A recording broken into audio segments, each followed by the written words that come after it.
Good morning, everyone. This morning we're going to have Reverend Ed Hall from Mount Swain United Methodist Church lead us in a prayer, and Penny Shule is going to lead us in the pledge.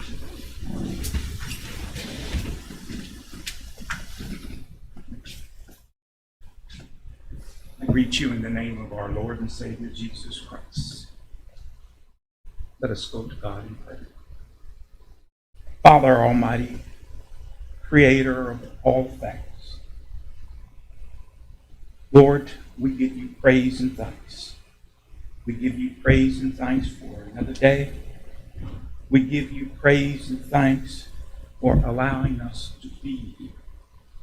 We give you praise and thanks, O Lord, for all of your creations, for you created us.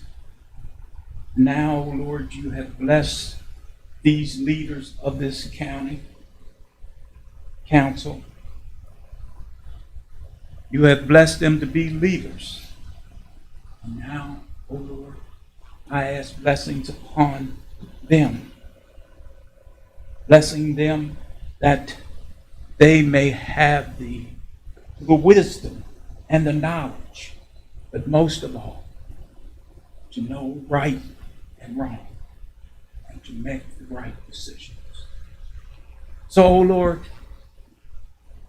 once again, I say thank you. I pray this in the mighty name of our Lord and Savior, Jesus Christ. Amen. Amen. Pledge allegiance to the flag of the United States of America and to the republic for which it stands, one nation, under God, indivisible, with liberty and justice for all. Thank you, Reverend. We're going to call the meeting to order. Any items from the public?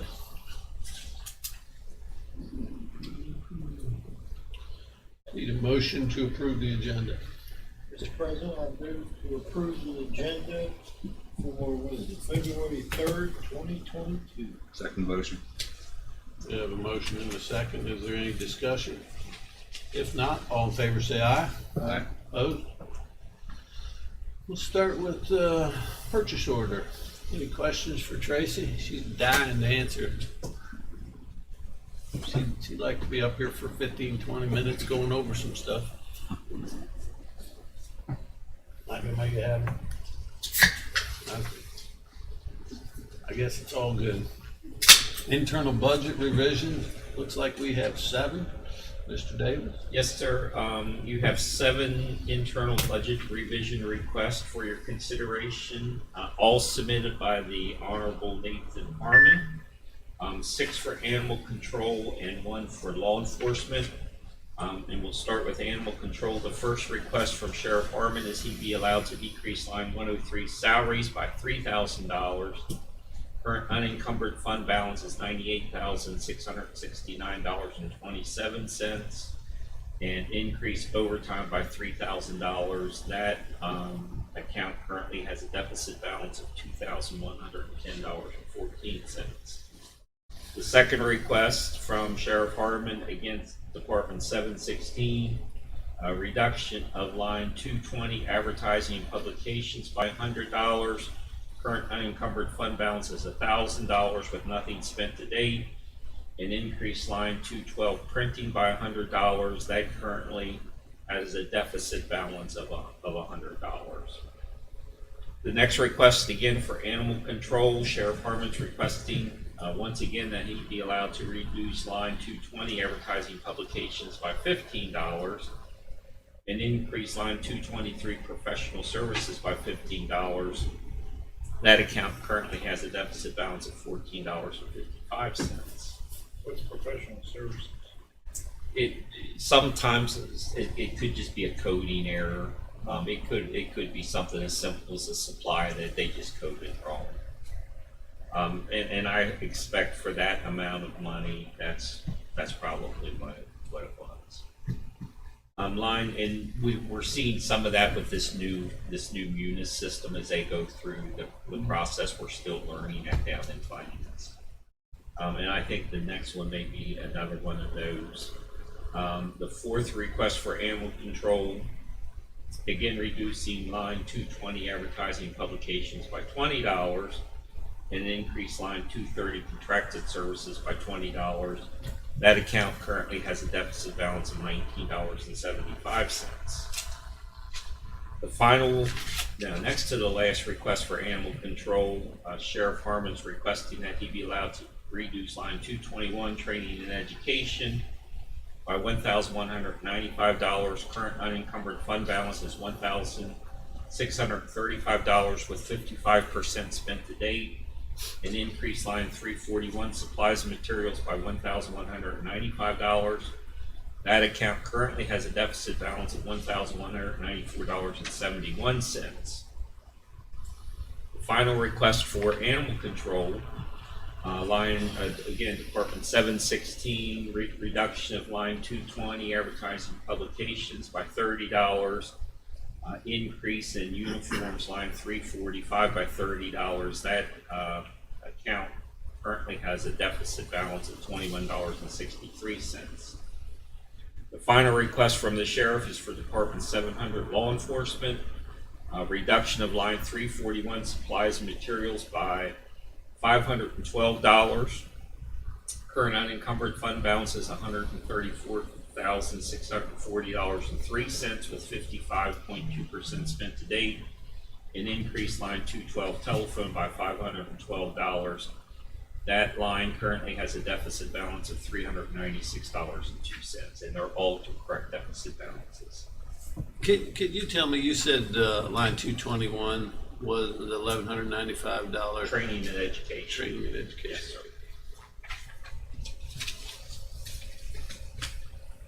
Okay. Any questions for Alan? No, sir. Change in status. We have a new hire recommendation received from the Honorable Sheriff Nathan Harmon for Brooke Hott as a deputy with an annual salary of $47,120 effective February 15th, 2020. And we are now beginning to backfill the COPS vacancies. This will bring up full staffing to 63 uniform deputies with 3 COPS vacancies remaining. So, and I think he already has some qualified applicants lined up for the 3 remaining vacancies. So that'll give him a total of 66 uniform positions. Right. How did we handle the did we infuse money into his budget when we did when we hired the positions that were at a higher pay scale than our general new hire? You have about a $3 million state budget revision that we'll review later this morning. Right. As I mentioned earlier, we typically wait through the first 6 months of the year and make all the salary adjustments that have to be made based on first year of movement. Since you approved the July 1st budget, we've added two additional full-time firefighters. We've added 4 COPS grant-funded positions. You allowed the sheriff to bring in certified law enforcement officers at a higher than entry rate, so that adjustment had to be made. 2 additional IT people, and the assessor's office you provided the 10% pay increase and transitioned them to a 40-hour work week, which we had all that money set aside in contingency. So all of that has been, I spent the better part of 8 hours earlier this week going through, all the changes that have been made to make sure that, and we'll go back and revisit it at the end of March just to make sure that we might have to tweak it a little bit more. But we always make the lion's share of the salary adjustments for that reason. Right. In late January, early February. And you're going to give us, when we start our budget, we're going to look at those numbers as how much we infused that. I already have that done. Yeah, Penny and I worked most of last week on new salary amounts for next fiscal year based on current staffing levels. Thank you. We also have a new hire recommendation received from Allen Davis County Administrator for Elizabeth Lapchick as a grant administrator with an annual salary of $45,000 effective February 22nd, 2022. So,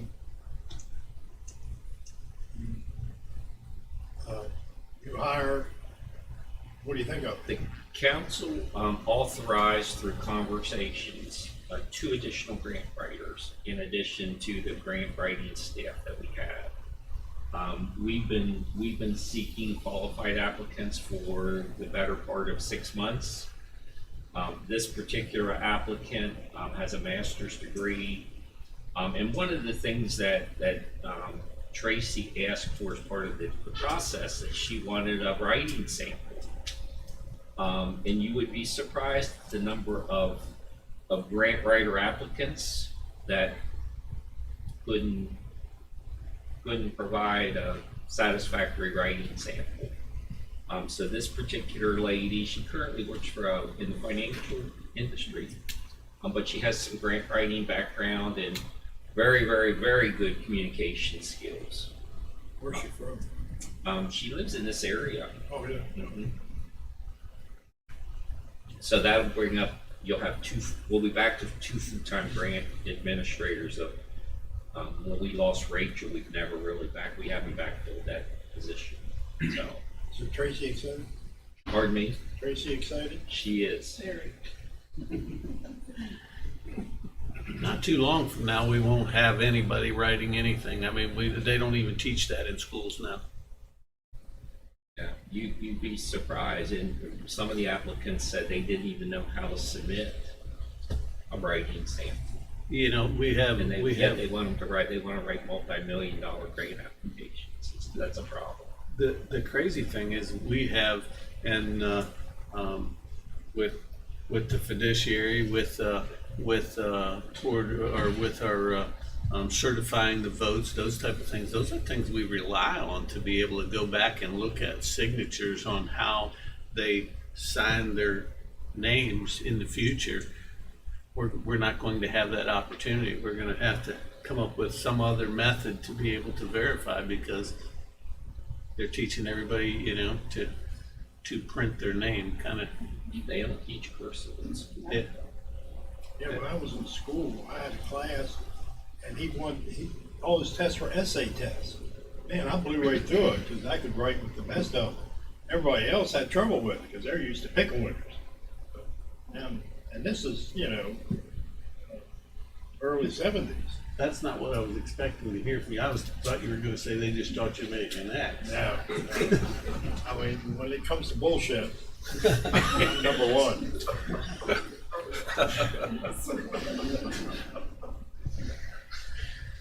Okay. Let's move on. Let's move on with that.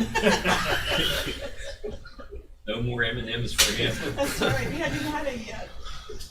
Okay, we got him wound up. New hire recommendation received from Tim Saya, Director of Community Corrections, for the following: Brianna Ambers as a case manager with an annual salary of $46,000 effective February 22nd, 2022. Janessa Lowens as a therapist with an annual salary of $52,500 effective February 28th, 2022. We have a letter of resignation received from the assessor's office for Karen Lemire effective January 28th, 2022. Mr. President, that's actually retired. She has resignation, it's actually retired. Oh, it's retirement, not resignation. Yes, sir. Kind of both though, right? It is, but she retired.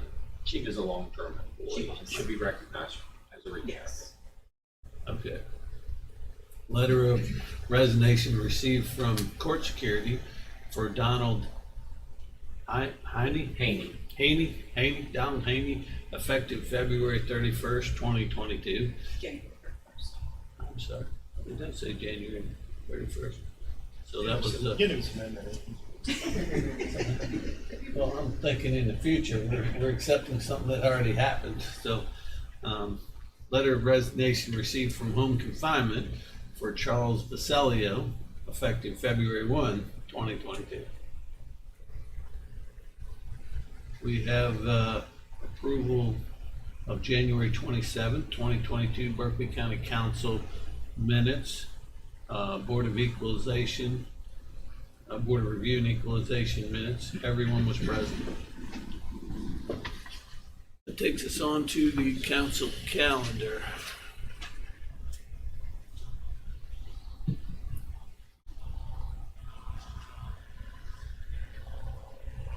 Let's see. February 3rd. We have Board of Equalization this afternoon at 2 o'clock. Board of Equalization on the 8th at 2 p.m. And back in County Council and Equalization Board on the 10th.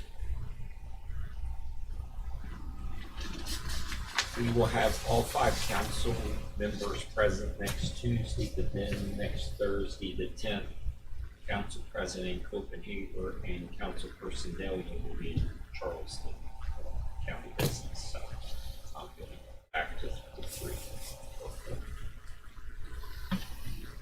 We're going down to work on trying to work on getting the funding that we've been working on for the water department. We're going to continue that. Is the water department going with you? No, Do they know you're going in their behalf? we're not in their behalf, we're going in the county's behalf. Right. So they're not going with you? Where was I at? Council calendars. We're on the 3rd. We have ambulance authority was canceled for this evening, looks like. On the 7th, we have a 6 p.m. planning commission meeting. On the 8th, we have a 2 p.m. central dispatch meeting. On the 9th, we have 9:30 a.m. development authority meeting and a 6 p.m. Roundhouse Authority meeting. On the 10th, we have a 6:30 Fire Board meeting. Will you be meeting for the Board of Equalization? Yes. What's that? Just the addition of the Board of Equalization on the 8th. She mentioned that to part of the council. Yeah, that was what I said that a minute ago, but yeah, we do have Board of It's not on Equalization. this calendar. What's that? I say it's just not on my calendar on this. The council. Yeah, it's on the one before. I'm sorry, it's on the Board of Commission. Yeah. Yep, we got that one. Okay, all right, we have a bond reduction for Sheets store number 22 OR-BCP file number 2201-003. Tied to BCP number 2018-292, number 33-95, bond number 0190-52346, Engineering Department. And we have a bond reduction, Amberfield, Section 7, Final Plat, BCP file number 2112-464, tied to BCP number 2105-192 and 2101-011, bond number 7901-07738, Engineering Department. Any questions on those bond reductions? If not, I'll accept a motion to approve the consent agenda. Make a motion to approve the consent agenda for February 3rd, 2022. We have a motion and a second. Is there any discussion? If not, all in favor say aye. Aye. Opposed? Okay, we're going to Move on to Mr. Hess. Good morning, Larry. Thank you, Doug. Yes, sir. Thank you. Good morning, everybody. How's Larry this morning? Oh, I got a crack in my foot. Got plenty of energy to read this off, or you need a pack of M&Ms too? No, I'm good. I'm good. We just have, for this week, we've got 7 office errors, personal property corrections we have to make. For the reasons that's listed there, if you add them up, they come up to $2,769.56. That must have been a heck of an incorrect value for the vehicle. They added an extra number to it or whatever. It just, it comes up, it got about like $80,000 value. Nice set of wheels. So if you hit that extra key, it'll knock it up there. So, but that's all we have for the personal property. Mr. President, I move to accept the personal property office error exonerations in the amount of $2,769.50. We have a motion. Do we have a second? Yes, sir, second motion. Have a motion and a second. Any discussion on that? Don't we have this coming up on the, isn't this going to be a referendum on the general election this year? Personal property is supposed to be. Yeah, it's on the referendum to HDR3. How much is that going to reduce the work that the assessor's office does? From my understanding, it gives the legislature the authority to, it's not changing anything. No, it gives them the authority It's not to, changing it, it's not taking away any personal property taxes, machinery, equipment, all this, this just gives them the authority to do it if they want to. right. And, that's, so, but I think the it's going intent- to be a tremendous amount of money across the state. I mean, it's millions, but it's a personal property. If you get rid of personal property automobile, you're not only getting rid of income, I've got 6 or 8 people working personal property. What are you gonna do with them? Moving somewhere else? Well, and that was the question, how much? It's is gonna it going happen all over the state, if they get rid of personal property automobile. And what are they gonna do to replace the money that we're losing? They haven't figured that out. Yeah. Well, we'll get a little bit of it replaced from Larry's budget. Because he won't need 3 people. Well, that's true. So we'll get a little bit back from Larry, but, Save a little bit there, but that's not gonna make up. but no, I mean, I know they're in a lot of meetings to try to figure out how they're going to handle this and whether it's going to be a total repeal, a phase out over a period of time. If you look at, I think it's Virginia, in Virginia, I think they give you like 1 each you don't have to pay for, or 1 per person, or 2 per household, something like that. Yeah. And then you have to pay for, if you got a boat, you got a 4-wheel or whatever, you have to pay for all the other things. Yeah.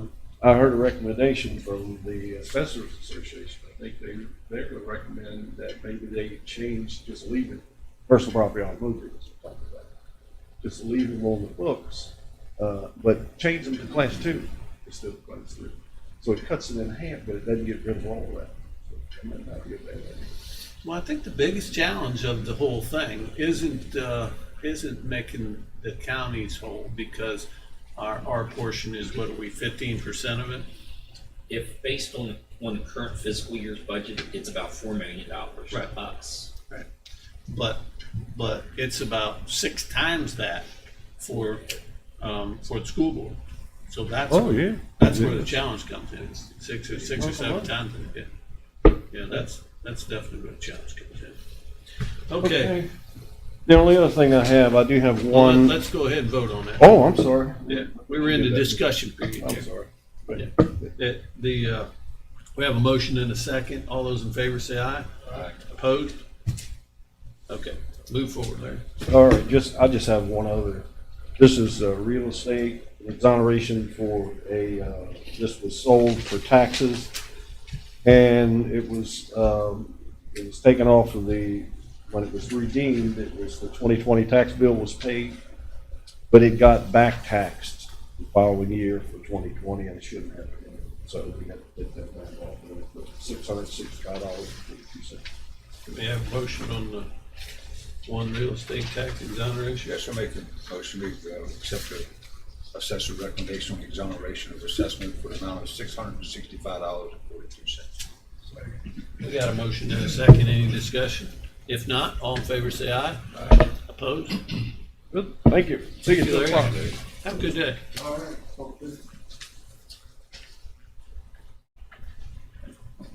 Mr. Barnhart, board meeting reports. Well, I had a board meeting. It was by Zoom, but it was the MPO. And he went over some transportation improvement plans. Of course, one of them, the big one, is Meadow Lane improvements. With the roundabout there at the Eagle School Road, okay, and a stoplight on Route 11. And plus, they're upgrading the railroad crossing. I don't know what it needs, but they need something, I guess. Berkeley County Roundhouse is on there for the elevator and the flooring. And Tabor Station improvements to the intersection there. And of course, it had the Washington County and Jefferson County. Of course, they're getting ready, I think maybe this spring, to close Route 340 for to improve the landslide situation there. So that'll be interesting. I don't know how they're going to close it. How are you going to do it? We can try to get around that, but that's something they got to do. That'll be interesting. Yeah. Kevin Donahue, he was employed with Matt Nollenex, and Matt's going to leave the position open till May, and then he'll try to fill it at that time. And they elected the chair, and I didn't get his name, but he's a Washington County transportation guy, bus service guy, and Elaine Bartleson is vice chair. It is vice chair. And that was my meeting. Well, I was unable to make that, but I had the utmost confidence that you would be able to. Well, I made it sure to be there because I had a feeling you weren't going to come back. We were well represented. Did they discuss about trails and things like that up? And I know there's usually a lot of that on I had the to plate think for about the Maryland. Shepherdstown bike path or something. That's pretty much it. Mr. President, if I may interrupt, we had a 10 o'clock bid opening. Okay. On your schedule For yoga classes? is a 10 o'clock bid opening for yoga classes. If the council will recall, several months ago, representatives of a number of your public safety agencies, as well as Tracy Gilliam, appeared before the council and requested authorization to apply for Department of Justice grant for communications and to assist all of our public safety employees with communications, de-escalating, confrontational situations, and also dealing with a variety of physical and mental health evaluations and improvements. As part of the total package that was submitted to the Department of Justice, and the end result was a 3-year grant totaling $900,000, $300,000 a year, was yoga. So they developed, Tracy Gilliam and Tracy McCormick developed a RFP to provide yoga classes to our public safety agencies. It was direct mailed to 8 different vendors, including Limber Lama Yoga. It was advertised in the Martinsburg Journal on Thursday, January 13th, 2022. We do have certification publication on file and in your packet. The deadline for bid submission was 4:00 p.m. yesterday, and no bids were received prior to the deadline. so we'll have to go back. How much of the $300,000 was designated? Is it designated how much has to go, or you just Nah, have it to was- have it available? We to? just had to have it available. I got you. I got you. So you have to have some part of that relaxing. And through conversations that I've had with some of you individually, we may look at some alternative to yoga classes. Good. I assume there's lots of alternatives to yoga classes, but never have attended yoga classes, so what do I know? I see. Tammy in the back is all disappointed. No yoga classes, Tammy. We're working on it though. So let the record reflect no bids were received. Okay. Thank you. Thank you. I'm sorry to interrupt. Thank you for interrupting me for that. Back up. We're at Councilperson Gokenhour. We'll make it easy. I had no meetings to report on. No meetings to report on. Well, I don't believe I had any meetings that I was able to attend.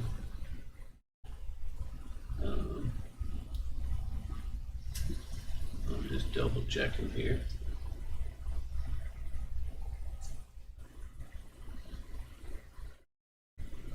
I just got a text from Tracy Gilliam's update that says there's $28,800 is designated a year for yoga for 2 years. 28. $28,800.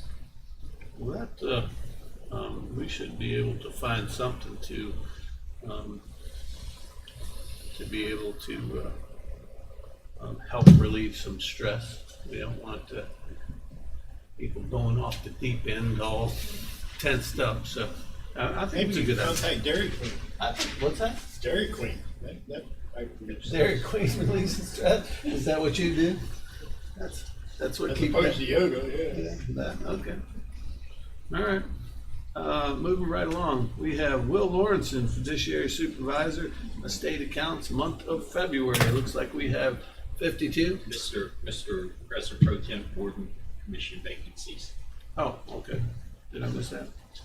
You almost got it. Almost Yeah, got I it. got one. Oh, I had to go back up. Oh, no, that's right. Okay, sorry to get you all excited there.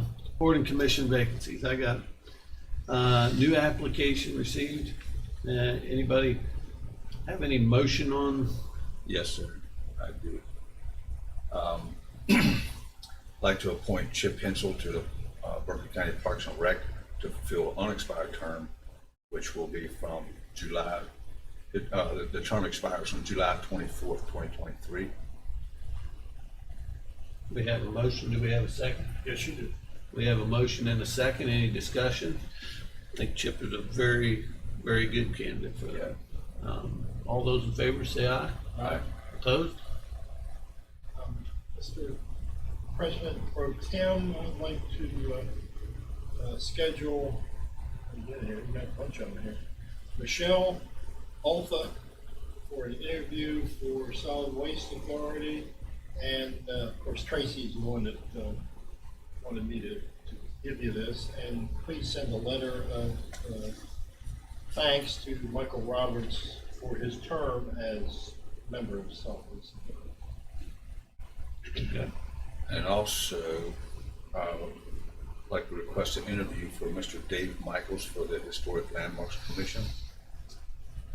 And also request an interview for Mr. Jason Roach for the Berkeley County Public Stormwater Board.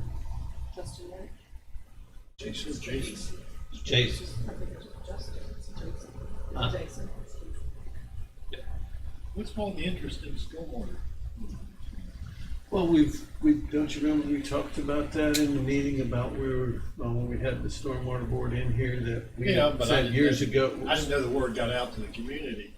Hey, a lot of people. The conversation was that we were going to move forward with appointing the board that, remember we set that board, just let the, I guess it's the stormwater board, or the sewer board, just let them set right on the Yeah. stormwater and continue to get it started, so.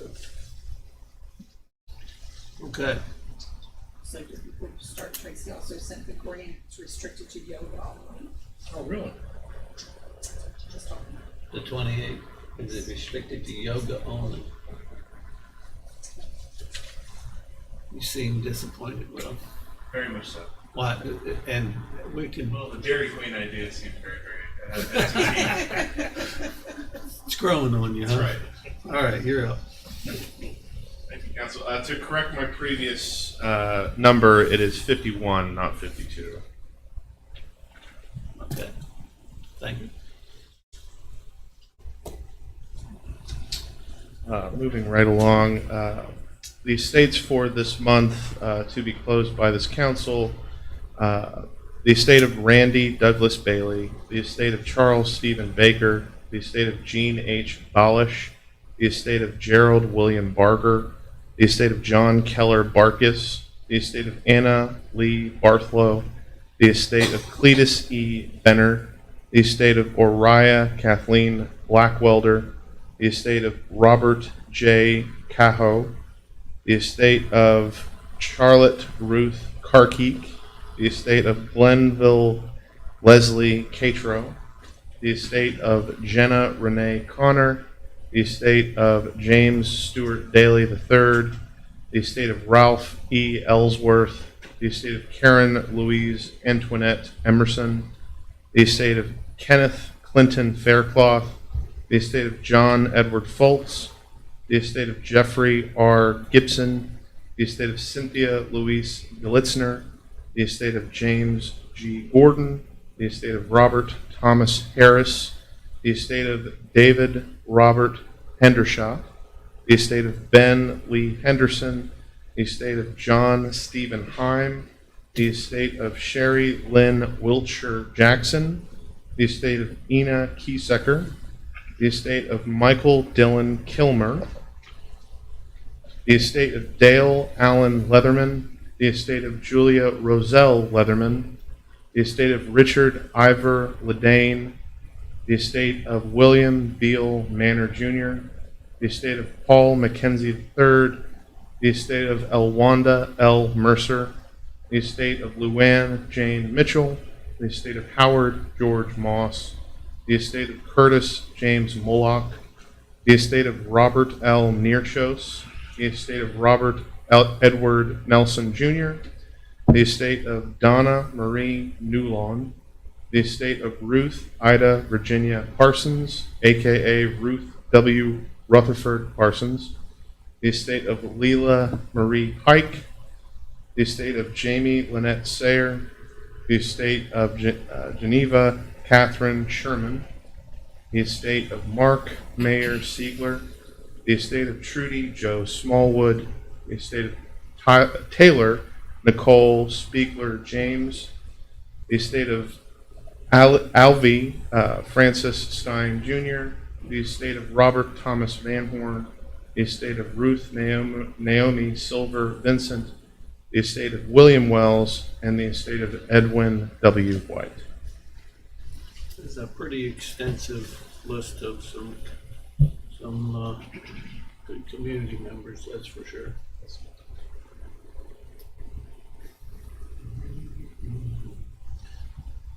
Okay, do we have a motion to approve the 51 estates? Second. We have a motion and a second. Any discussion? If not, all in favor say aye. Aye. Opposed? Thank you, Mr. Lawson. Nothing to schedule. No, we have some already scheduled for this month and next. So. Not gonna get rid of me that easy. Okay. Stop every August. Well, we're glad we got to see you today. Or you get still again. You'll be Yeah, back. I'm scheduled for later this afternoon. Okay. Okay. All right. That brings us to, we're a little bit early. We got, you want to go ahead and, go state ahead budget and talk revision. about something that you've got here on the list, get us another 15 minutes in. State budget revision? Yeah. As the council is aware, we typically do anywhere from 13 to 14 state budget revisions to the general fund a year, depending on activity. Traditionally, our two biggest General fund state budget revision is state budget revision number 2, which is done at the very end of July, which is the state budget revision in which we declare unencumbered fund balance. The other big state budget revision is normally state budget revision number 8, which we do in late January, early February. State budget revision number 8 is typically large when the council approves new positions during the course of the beginning of the fiscal year, or adds new positions after the budget was adopted in March, and then when you also provide pay increases based on the unencumbered fund balance left over from state budget revision number 2. So that's where we're at today. Since state budget revision number 7, we've received 59 checks and ACHs totaling $307,238. 22 of the 59 checks and ACHs actually were for IT services provided by your IT department, totaling $34,351. As you know, anytime that our hazmat unit responds to a hazmat call, particularly when it involves some type of spill on the interstate, a saddle tank ruptures, there's some kind of diesel fuel or fluids that they have to clean up.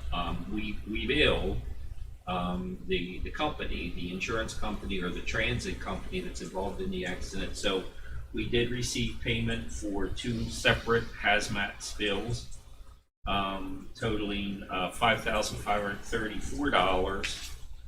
We had 4 disbursements or 4 claims payments received for repairs to county vehicles in our central garage, and the remainder of the funds were payments being made to our Day Report Center and Recovery Resources Center as a result of a variety of grant reimbursements, billing for transportation services, therapy sessions provided to the Eastern West Virginia Community Action Agency, and drug testing for DHHR.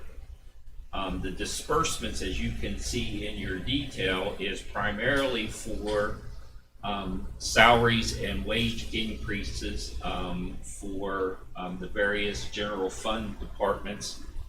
Reflective of these wage increases is the 10% increase that the council provided to all full-time county employees effective July 1st, as well as the increase for part-time wages to $15.50. It's also reflective of the 10% increase that was approved retroactive a little bit later in the year in October for assessor department employees. And if you remember, we took 3 full-time employees from the assessor's valuation fund, moved those up to 406, and then we put everyone on a 40-hour work week. So it's reflective of those changes.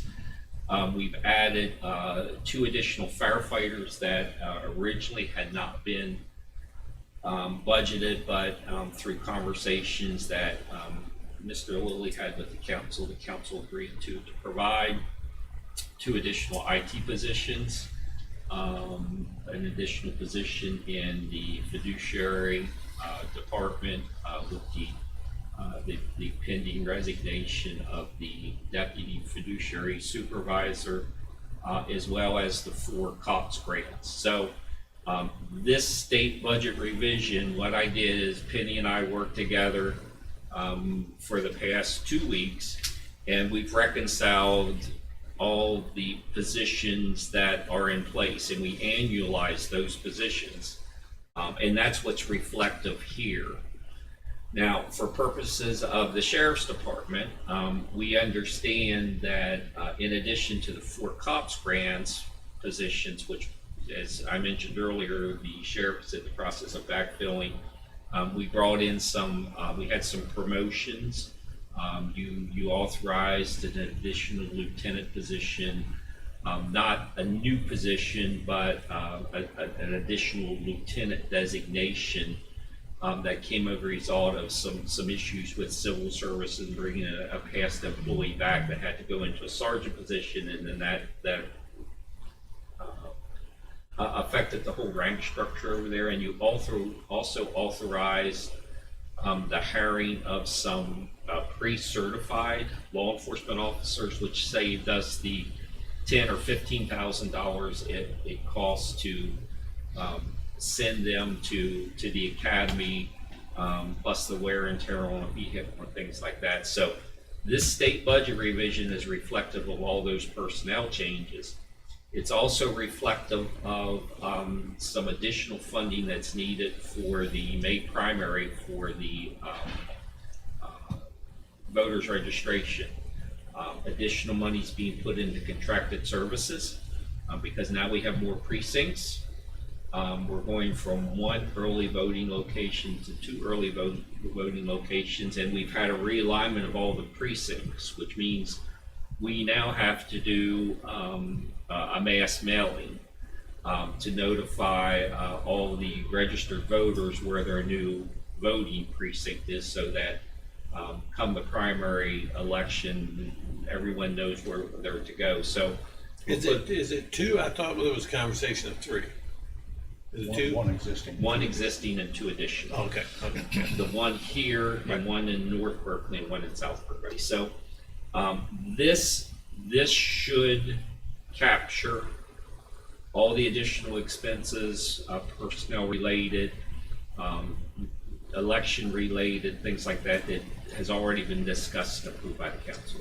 Gets us up to date. It does, and it's well within what we expected it to be, and money has been allotted in contingency in some of our building funds. So we've got more than adequate funding to cover it. No different than what was expected. Good. Okay. I'll accept a motion to approve the state budget revision number 08 Fund 001. So moved. We have a motion. Do we have a second? I guess you do. Okay. We have a second. Any further discussion? The only other part of that discussion is, once again, I'd like to thank Mr. Davis for his work. Continues to impress with his budget expertise. I mean, I know for a fact he knows where every penny is, so. And knows, Thank you for your work. and knows where it's supposed to go when it comes. Right. That's the whole process. That's for sure. Just trying to keep you all out of jail. Thank you. You're welcome. I don't think I do well. We encourage you to keep doing that. Yeah. I'd like to say you're all too pretty to go to jail, but that ship has sailed. Okay. All right. We have a motion and a second. If there's no further discussion, all those in favor say aye. Aye. Opposed? Okay. At this time, we're going to take a 15-minute break or so and see if there's any snack back there. Tracy said she was getting some bagels.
We are back in session.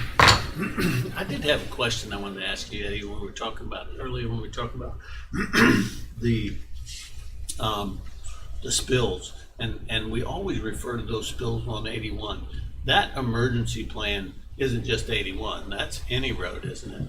Oh, yeah, yeah. Any Yeah. road that has a emergency of toxic spills or Yeah, something. and state code references that, also industry.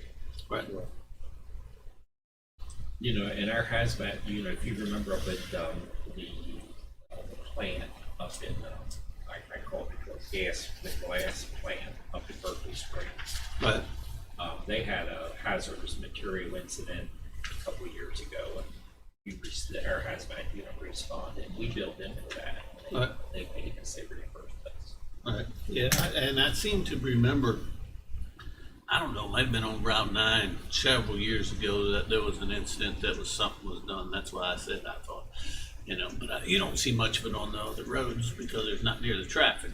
No, we've had commodity flow studies done on 81 and Route 9 to be able to identify what's going up and down. And we'd also requested a report on the rail as well. So, I mean, we've got the information, you know, what's coming through, and usually the quantities, you know, the average. So have an idea so you can prepare for it, to get the necessary equipment, which I hope we've been able to do, and also get the training levels up on certain types of chemicals, which, you know, hazmat itself is very slow, and it takes a lot of people to man it all, and especially with the rotations of technicians in and out. So it's a very labor-intensive, slow process that on a major incident, you know, we'll need additional resources from the outside more than likely, but we do the same thing for them. So, That's interesting. I didn't think about the rail, but I would think everyone has its own challenges. Where I-81 has traffic you got to deal with, which is a big challenge, but the rail is accessibility. Yes, and that's why when Mr. Wine was in the other day, I'd asked about the drone, because we had used drone footage before on some rail incidents that were very difficult to get to. I mean, I've walked one in particular about a mile and a half in and met people coming out, employees, workers coming out, and they said, "Look, this is the long way. We need to go around the other way." So that drone is really a good investment for a lot of different reasons.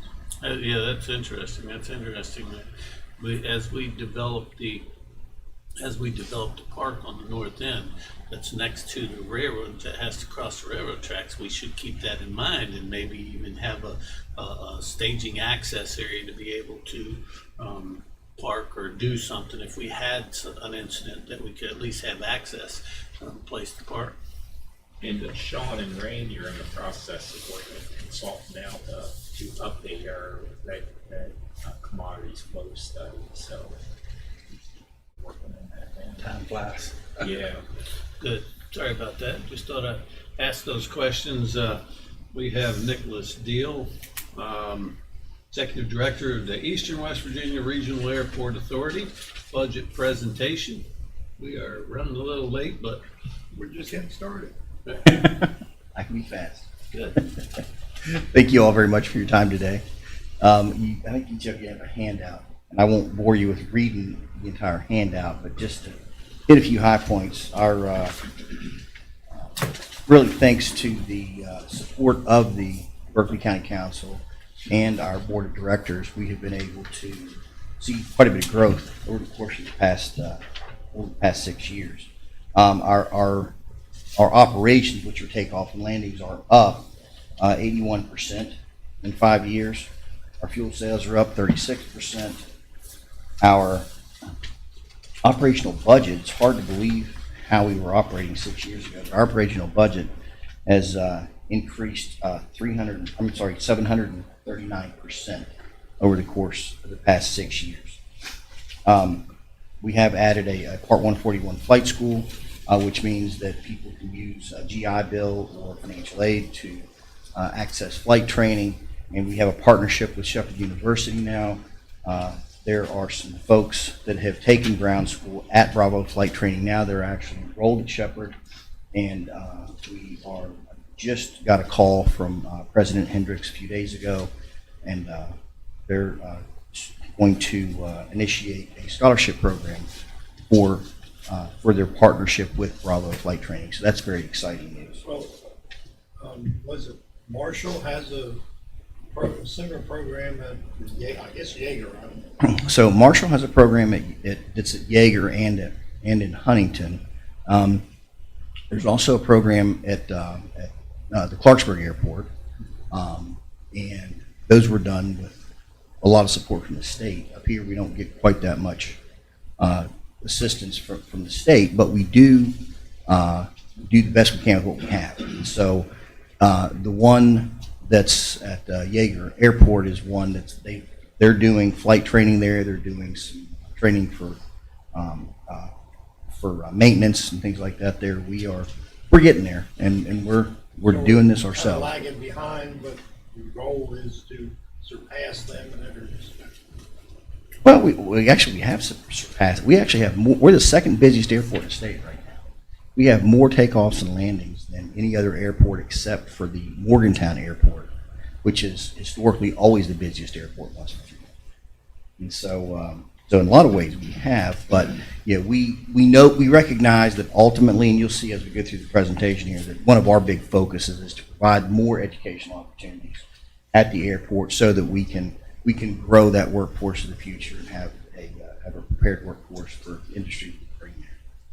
So, so our percentage of flight school hours has gone up almost 200% in the past couple of years. Our charter service has increased 71% over the past couple of years, and we have been able to bring 8 new businesses. Actually, it's 9 to the airport. There was one that just came on board there over the course of the past couple of years as well. And I'm not going to read the long list of accomplishments, but we have done quite a bit over the past year or two there. I know that your dealings with Region 9, you made them a deal they couldn't refuse. Well, we're very excited to have them there, and they are a huge benefit to us too, because they can help us find funding sometimes that we don't know where to find otherwise. So it's a nice partnership. That's how it works, right? That's exactly right. That's exactly right. So we're very excited to have them there. We have just signed a contract to manage a second King Air 200. The aircraft that we have, that we charter with now, is a King Air 200. We are expecting another one to come in sometime in the next 2 to 3 weeks. That aircraft is going to allow us to open up an opportunity in more areas to offer more charter, and we're working to grow that. We are doing, as you all know, the Berkeley WV 250 event on July 3rd at the airport, and that should be a very nice event, and we certainly appreciate your support for that as well. And next year, 2023, we are planning that'll be the 100th anniversary of Shepherd Field. And so we're planning to do a big air show and some other things at the airport. August 26, 27 is that's our target date for the air show. And then we're going to be doing some other events throughout the year. Sorry, Mr. Whitaker, to interact with you. Yeah, he's been helping out, and of course, Dana's on our board, and so he's been involved with this too. So we're very excited about that. That should be a pretty neat program. Some of the things that we're focusing on this year are adding some additional aircraft to the field. Right now, we're at 94 based aircraft. We have more based aircraft at our field than any other airport in the state of West Virginia right now. We'd like to bring that number over 100 ultimately. We're working to do that. We're working to attract at least one more aviation-related company to the airport this year. We're working to sell some of our property. It's industrial property that's south of Novak there, and we'd like to have some of that under contract before the end of the year as well. How's P&G, Clorox, Macy's, how are they dealing? Well, so all those folks have aircraft that come out. Matter of fact, the Clorox jet is there now.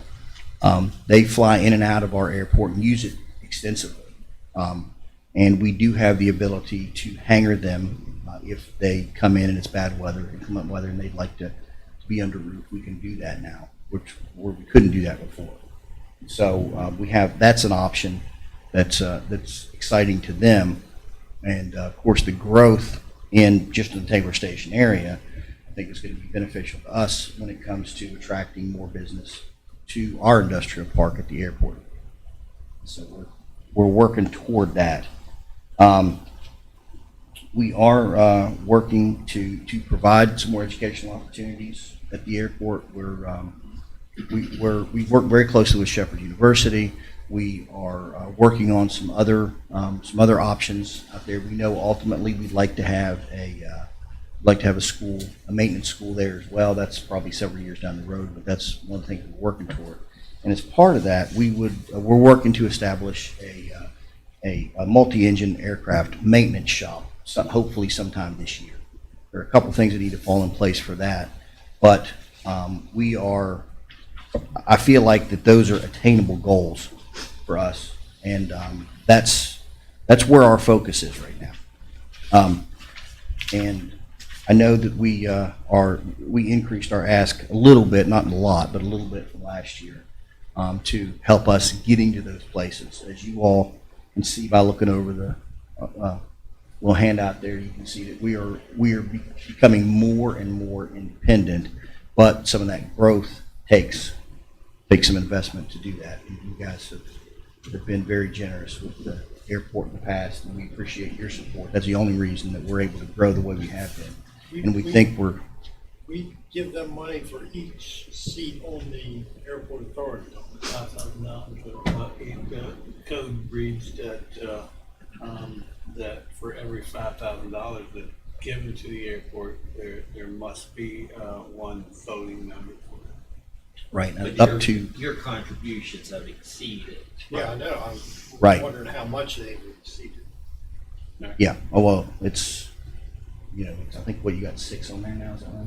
What's that? You got 6 on there now. 6 or 7. 7 members. I think. Yeah, I think it's 7. And then, and there is a cap at 21 members as well, but you certainly have a majority interest on that board right now, and it's a very functional board, and and the board has been very supportive and helpful. When you get too big, it's hard to manage on that. Oh, I know. But, yeah. Nick, what do you attribute the steep incline on the takeoff operation, the takeoff and landing? 2 things. Pandemic, people fly in private aircraft more frequently. We found during pandemics where we didn't realize that going in, and went back and looked at some other situations historically, and when there are scary things happening in the world, people like to fly in private planes more frequently. And so we attribute a lot of it to that, and the other thing we attribute to is we were able to invest in a system to track aircraft coming in and out of our airport. We always thought the number was a little low, but the tower is a contract tower, and it's paid for by the 167th Airlift Wing. And so they don't really track numbers for us. That we had to do that ourselves, which is, and Dan can tell you that historically we've had binoculars looking out windows trying to count planes. We've had all kinds of crazy things in place, and this system just tracks every aircraft that comes in and out for us. And so what that tells us is that we likely had a higher number of operations than we were tracking, but I do know that a lot of this increase is thanks to the pandemic, frankly. What makes Martinsburg more attractive than Hagerstown or the airports around D.C.? Well, number one, if you're looking at the airports around D.C., it is significantly less expensive to come to Martinsburg. I mean, for example, we had a helicopter that was it was one of those great, I don't know if y'all saw it on social media now, it's one of those great big helicopters that will go on top of a high rise and take one of those big air conditioning units, 15, 20,000 pound unit, and take it and put it down and put another one up there. It's a big piece of equipment. It's, probably 25 feet tall, and it's a big monster of a thing. And they were doing some work in Baltimore and in Philadelphia, and we're basing out of our airport because our overnight costs are significantly less, our fuel costs are significantly less. We were able to accommodate some of their requests, whereas larger airports wouldn't do that. We have really strived to try to do everything we can to attract that type of business because they frankly buy a lot of fuel. And so those are some of the things that make us a little more attractive. Hagerstown, we've had some aircraft. This is not normal, but we've had some aircraft that have come to our airport because Hagerstown Airport their runway is not as long as ours, so they just couldn't get in there. And then outside of that, though, while Hagerstown doesn't have daily commercial service anymore, they do have that seasonal service. And when that's happening, they tend to take precedent on the runway, and so people want to come in and out a little more easily.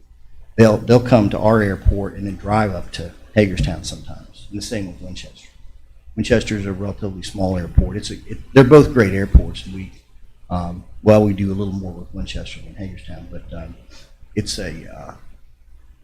but our airport tends to be more attractive for some of those folks. And since we have completely redone our FBO and our terminal, and I think most of you have been out to see that, since we have redone that, pilots tend to go where they can go to a nice place. And we have a great restaurant upstairs. We've worked hard to bring Kateras to the restaurant there, and they like the food there. And so there are a number of reasons that people would come to us versus other airports in the area. And our fuel prices we're usually almost in line with Hagerstown and Winchester. Winchester typically being a little less expensive than us for their self-serve prices, but we're pretty competitive on fuel. And we've partnered with AvFuel, and so folks that are members of that AvFuel network tend to get better pricing than even we can give them when they're on a large corporate account. So that's attractive as well. So Nick, I want to thank you for what you do out there. You know, when I ran for county council 8 years ago, one of my goals was to see that airport live up to its potential. And part of that and another one of my goals was all of the what I call good old boys that were on the board, and I say good old boys because they're good people, right? But the boards have stagnated. You know, we've had those members that have been on there for years and years and years, and I truly believe in term limits, that type of thing, to be able to rotate and get that. And so we as a council were able to put new members out there, you know, a variety of members where we have, you know, business people, young business people, we have some older business people, we have representatives from education side, we have representatives from you know, all different areas, men and women, and it's truly proved to be a great asset to be able to help that flourish, you know, and your leadership is amazing. I mean, you guys are doing, not only have we been able to turn that whole process of that board, but you guys are poising that airport for the future. I know that if we had a large aircraft, and I think we did at one point, had a large aircraft go, not only do you have the equipment now to de-ice that thing, you have the equipment to unload it. Right. You know, which is kind of critical, right? It That's doesn't exactly do much right. good land if you can't get the people off the plane, right? Yeah. Historically, we have turned away large aircraft, which said, sorry, we can't get even off the plane because those big airplanes don't have ladders. So if you don't have air stairs there, unless you're ready to climb down a ladder that you put on the side of this thing, they're not coming down. As well as a generator. I mean, the generator, to be able, those planes shut down, they get hot inside quick or cold inside quick. So to be able to have the generator to hook up to them, I mean, you guys have worked to poise that airport for all the possibilities coming in the future. And I'll tell you, I mean, I applaud you guys for that. I mean, Thank you very much. You guys look at all those possibilities like you're doing right now, and talking about, you know, the future of what's going to happen. You know, it's and like I said, nothing against the group, the guys that were there before, you know, on those boards, because they're all good people. But you know, at some point, you need Right. to get new blood in there, new thought process, and I think it's crucial for our community to continue to get the younger thought process in there to be able to bring up those things that old guys like me and Jim aren't going to think about. You know. No, I think we do have a great board right now, and I think that the board that had been there certainly laid the foundation for us to be able to do a lot of the things that we're doing now. And but it's really been your and other board members' vision to help move us along into the position that we're in now. So we think we've come a very long way, and we think we can go quite a bit farther. Yeah, well, and truthfully, we put the members on, and you guys have, you know, you guys have done the heavy lifting. I mean, I've said several times in the past year, you guys really don't need me on there.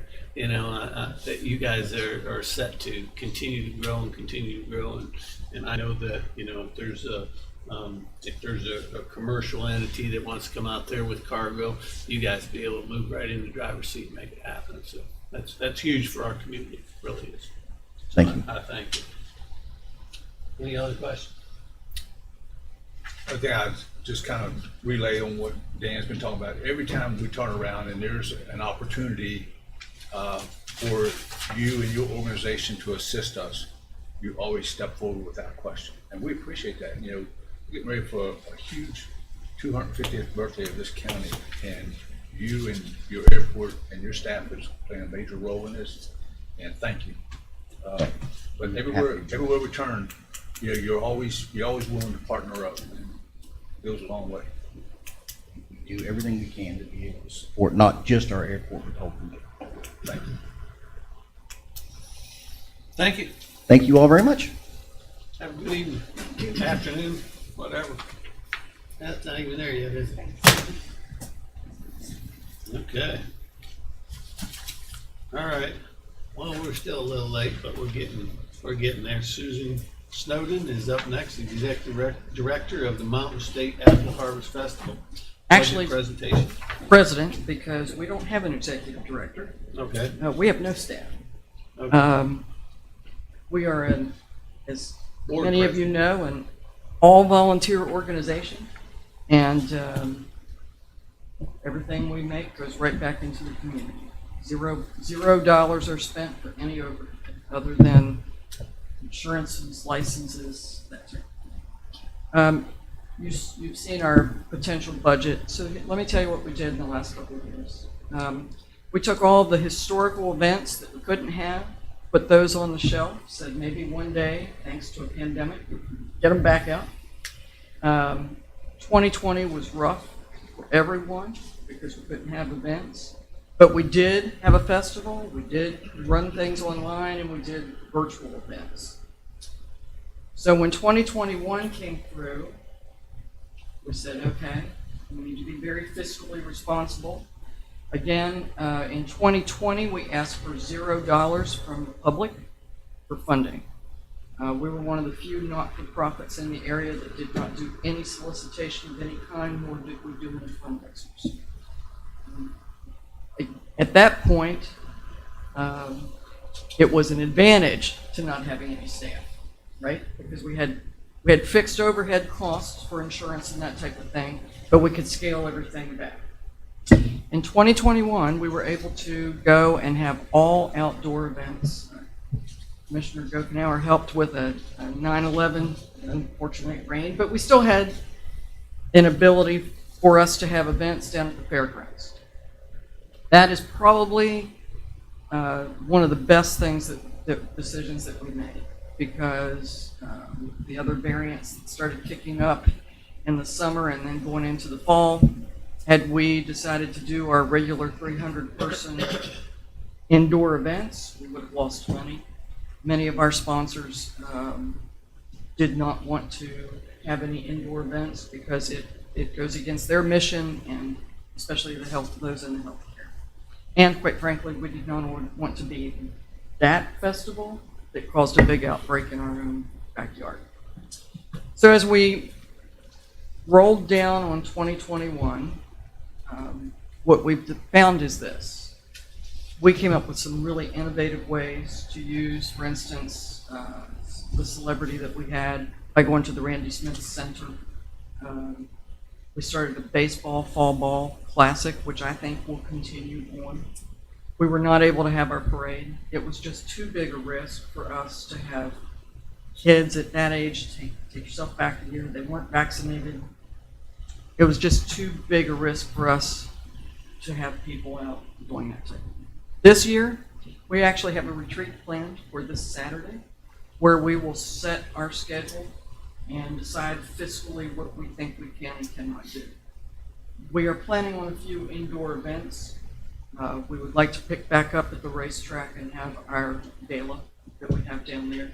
It's a huge thing that people love, with about 350 to 400 people. It's the only place that can accommodate that size.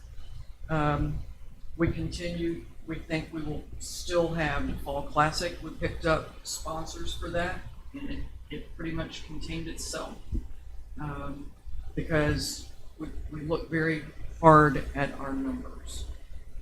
What you saw as our projected budget is our bare bones numbers that we come up with.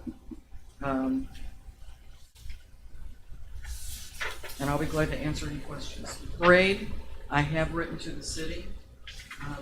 They also, along with Bank of Charlestown and the hospital, they are some of our biggest funders.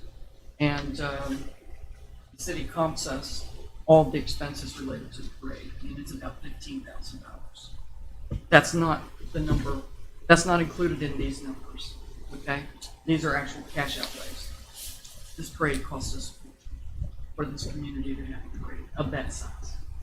And so with the parade, my group is working with you all because it's your anniversary, the county's anniversary.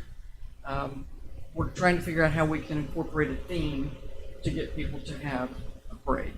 Because obviously, we talked and it's too expensive for the county to have its own parade, and heaven knows how you come up with the manpower. My committee is Mike Knoll, Belinda Height, and Kevin McBee, and they're thinking about how we can incorporate the theme for the county's anniversary into the parade, and maybe get some people to put some floats in and some things to do that. We've done that in the past with some themes. Again, because we laid off for 2 years with the parade, it's going to take us a little bit of oomph to get that going. And you're looking at 20 people, 22 people that run this festival. I thank God every day that they work hard. If I say, we're going to have a baby apple seed contest, I've got 10 people who step forward and say, I'll do it. Well, your group generally works pretty hard, and the parade is pretty amazing. I mean, it's I think the biggest parade that we have is It is. The city works. Of course, I live on Queen Street, so I see what goes on before the parade and what goes on after the parade. And the city of Martinsburg does an amazing job of cleanup. I mean, within a very short period of time, it's over with. People are out of there, and there's no mess. It's all gone. Do you all realize that we have, that we pay the bands because these bands, local, can't afford to drive, even from Inwood to Martinsburg, because they have to pay for the gas on the buses and everything. So we help underlie that and pay for that. That's part of the 4 local high schools. Dated myself there for a minute. The 4 local high schools take turns as to who the lead band is, and then they are not in competition for the winning band, and that's how we get the other bands in. Right. So, but we give them cash compensation. And also, we partner, our mission is education, right? And personally, I've worked with it since it started in 1979. Talk about term limits. I think I need to leave, but, and I tell them that all the time. But I can tell you that we have 600 and some runners that work with the hospital, and the fitness and health issues related to that, and their programs out there with Vanity Jarnett and all those folks. 600 and some members last year did it virtually. We had more than that when we did the last one in 2019, and it was live. Think about that. These are people that normally don't run. They're running and walking and pushing strollers, and that's, you know, a health initiative that we do. So. Oh yeah, no, I mean, you guys do a lot. I mean, it's, you know, and one of the things we talk about in the county, and most of the boards that at least the ones that I attend, are quality of life and having activities and things to do, and you know, that type of thing for the community is definitely a part of that quality of life. Right. You know, when people say, how much does it cost to put on a festival? I can tell you it probably costs, so $120,000, $130,000 is conservative. That's with all of us pinching pennies, and you all know how, I mean, we squeeze it hard. It's probably $250,000 to put on a festival and bring in thousands of people. And I know how many thousands come in because we have mechanisms in place with ticketing and that kind of thing to do those estimates. Every hotel is full, and I hate to say it, but we get very little financial support from them, from any of those. Do you work with the CDP? So Mark Jordan is on our, and he is past president, absolutely. Yes, we do. And they're very, very helpful with us on advertising. Hornby Publishing, I can't say enough about TV10 and WRNR. You know, they're local, so they'll do more for us for free. Kisner Communications, Mary Beth Blair and her family, fabulous supporters.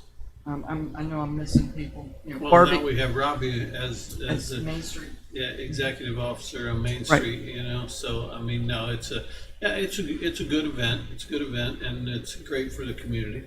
You have a additional funding request. What is the additional funding going to try? How is that going to turn into something that the county can To see, see or understand how valuable it is for us to invest in? if you did that, I can tell you that two things. One, increased participation in the county at the fairgrounds.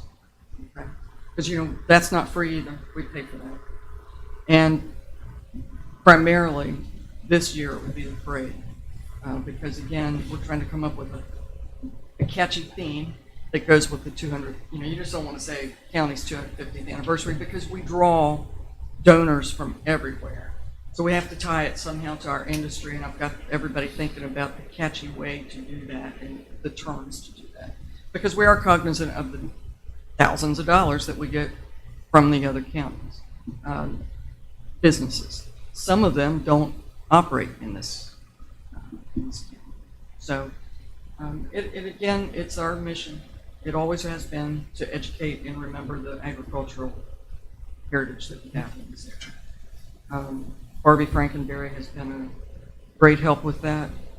Mary Ruth Langdon, the Burkharts, you know, all the Lewises, they're all just an integral part. Oars, we couldn't do it without them.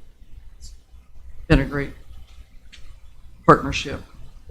And I can't speak highly enough of the Division of Culture and History and our agricultural commissioner. He loves it up here. He loves this event. Yeah, you have to have an enormous amount of volunteers, and when you're talking about the dollars and cents, you're not even considering the lost wages of volunteers like yourself that are involved in. That's what I'm telling you. Right. Yeah. That are involved in putting it together. So. Right. Yeah, I mean, we definitely appreciate that. Yep. So thank you all. Do we Very have any much. questions? Anything else? I don't, just thank you for what you're doing. I know it rained on that Saturday of last year, but Sunday was a beautiful day. Sunday was a fabulous day, but you know, even I went, because I go down and I ask them all, how's it going? How are your sales? You have no idea how many authors we have in this area who come in and buy a table to sell their books. I mean, that's one of the biggest events, is selling books at our festival. And they did fabulous on Saturday, even in the rain. couldn't believe it. Couldn't believe it. So, it's just too bad it rained on a few key things, but Sunday was beautiful. We can't control the weather. That's right. All right, thank you all. Thank you. You know, we maintain about a 70% hotel motel occupancy rate. Years ago, we actually tracked the revenues, and the week of the Apple Harvest Festival, as Susan said, it's pretty much 100% occupancy.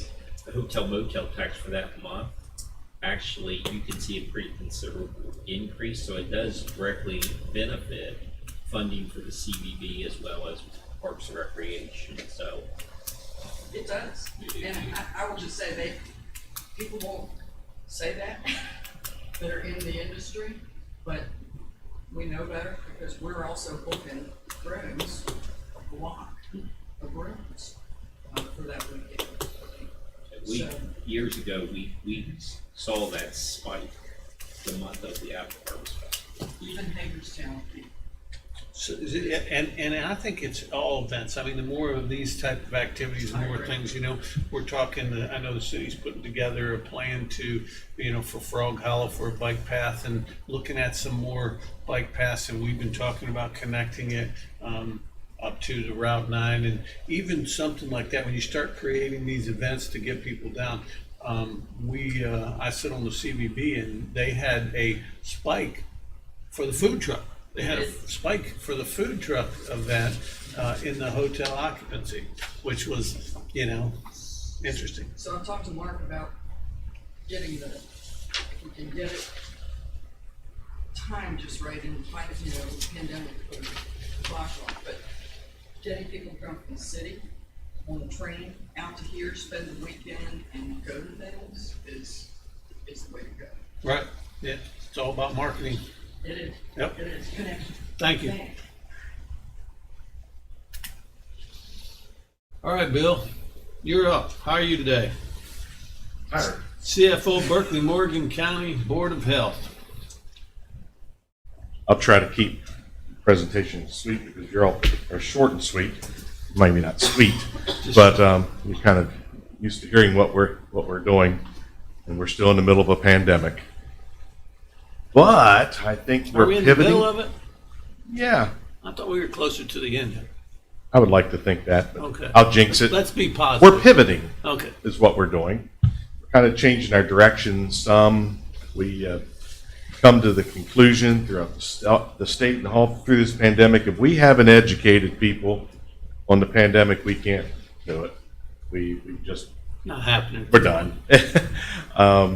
We are going to be transferring, I'm not sure exactly where they'll go to.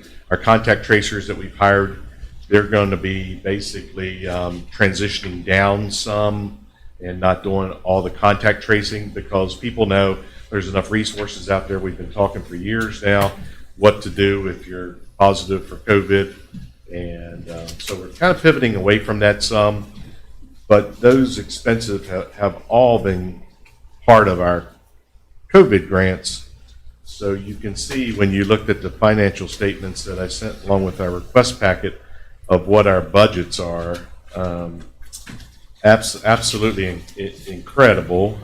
As we're over halfway through the fiscal year 22, we're on target, I think, but it's going to be probably close to a $3 million budget at the end of our fiscal year with the grants that we've been receiving.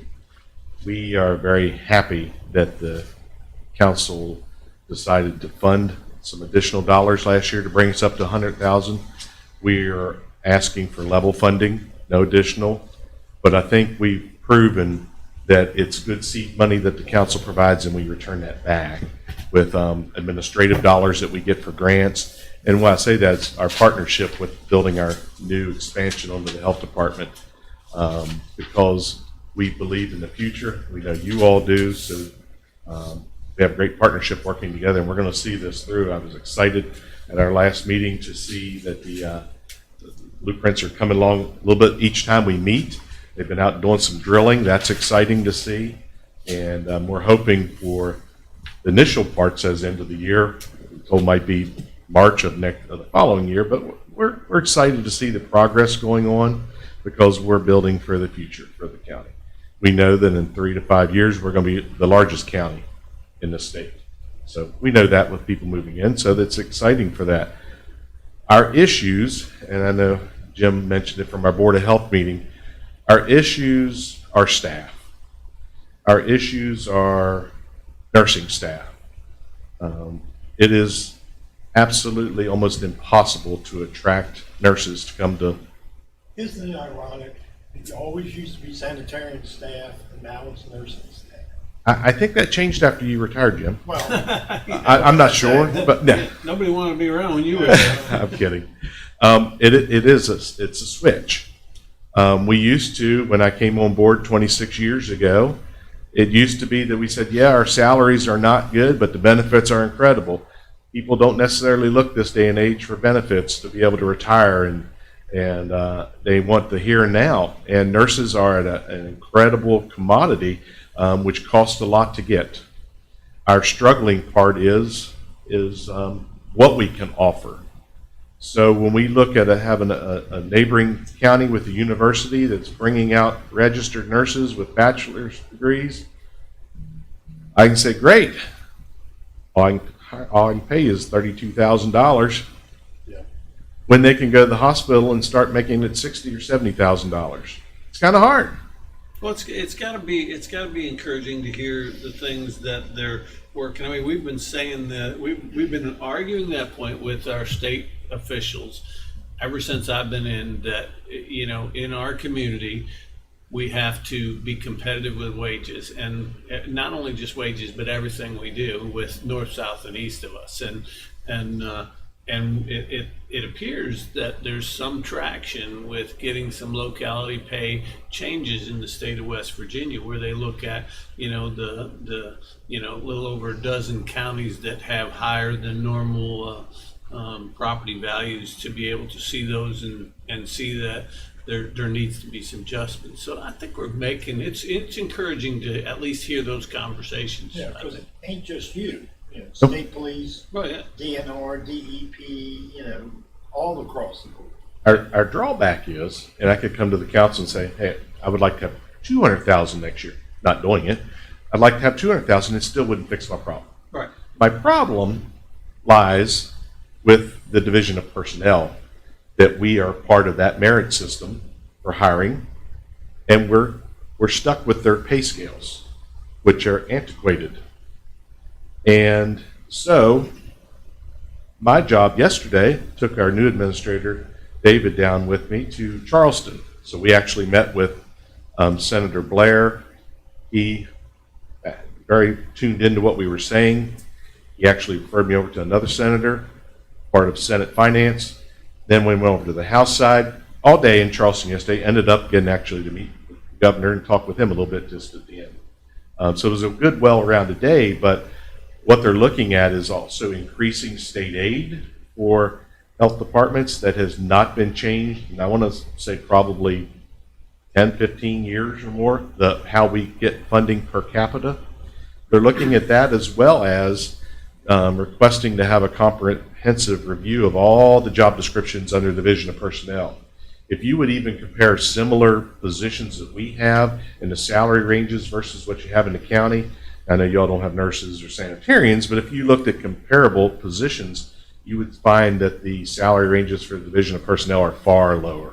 And you just can't attract people to work for that. I can't bring someone in and say, well, I can pay you $10, $15 an hour, or $10, $12 an hour, when you can go somewhere else and make 15 to 20, and you don't even have to have a degree. So we're requesting for that to happen, and I think yesterday we laid a lot of good groundwork, and we got the ears of our legislators. So exactly what you're talking about is locality pay. We need that. We definitely need we need additional higher salaries available across the state. But for us that are attached to higher paying states like we are, we need that locality pay. We can't get anybody when we're losing them over to Maryland. But when I'm looking at nurses, it's not necessarily locality pay, it's position pay. And I think they need to look at what your job requirements are to have. I know when Jim started, he probably made like $250 an hour. for a sanitarium.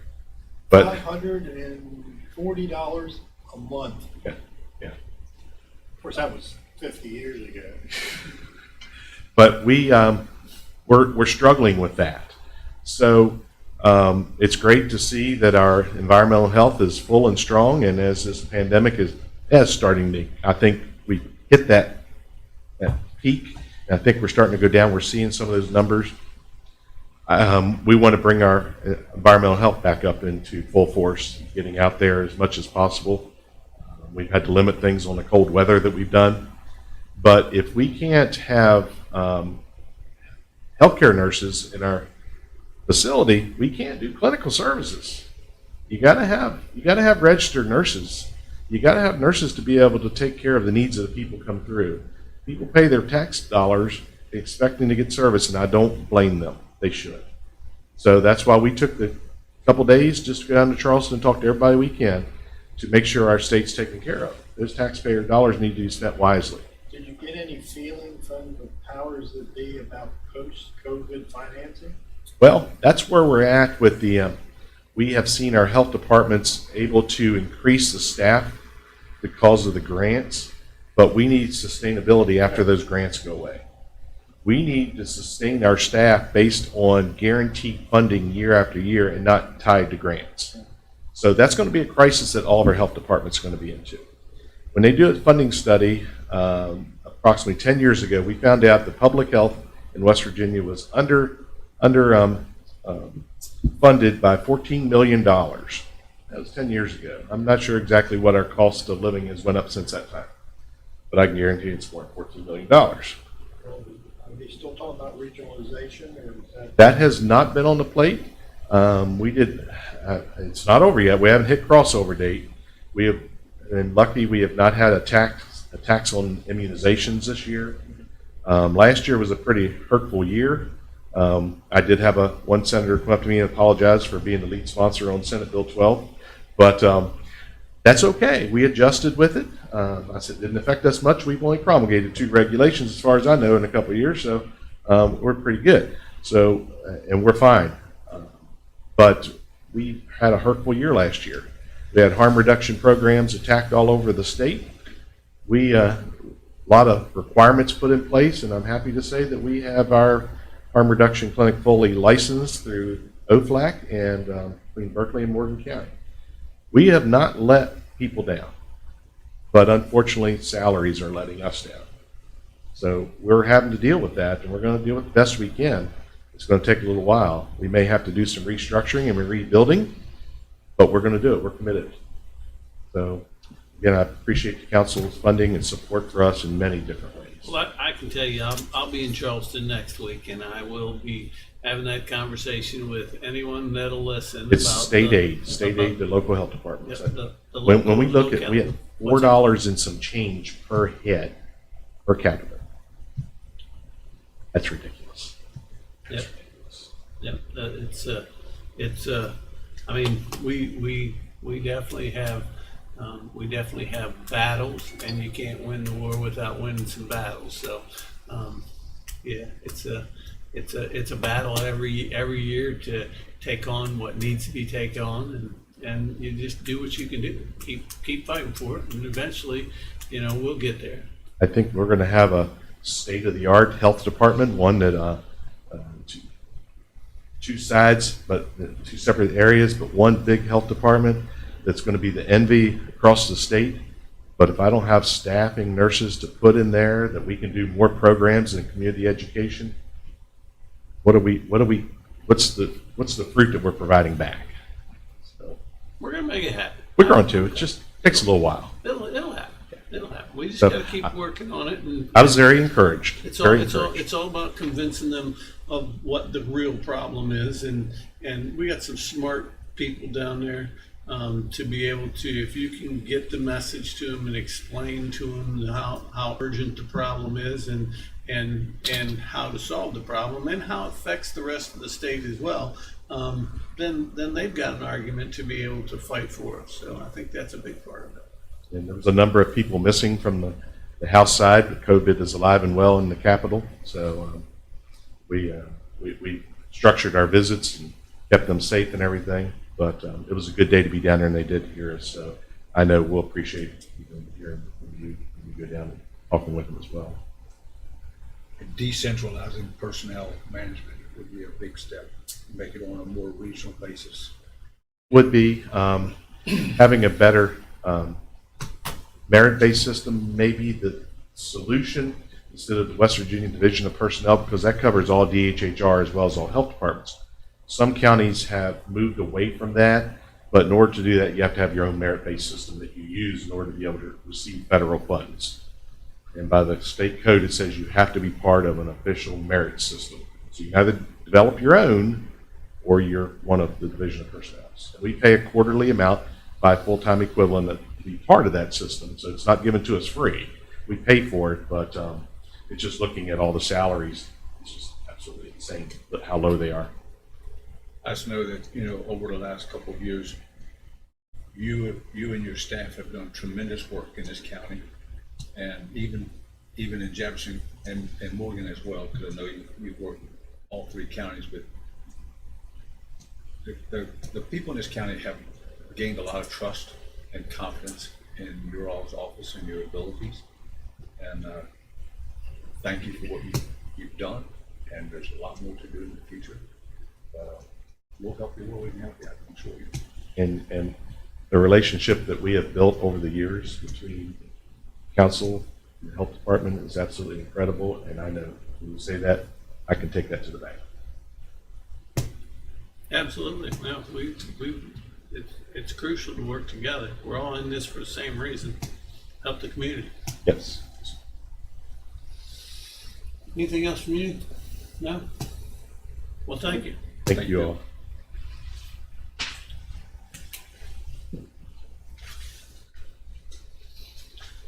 Well, looks like I've came. Do we have anything for executive session today?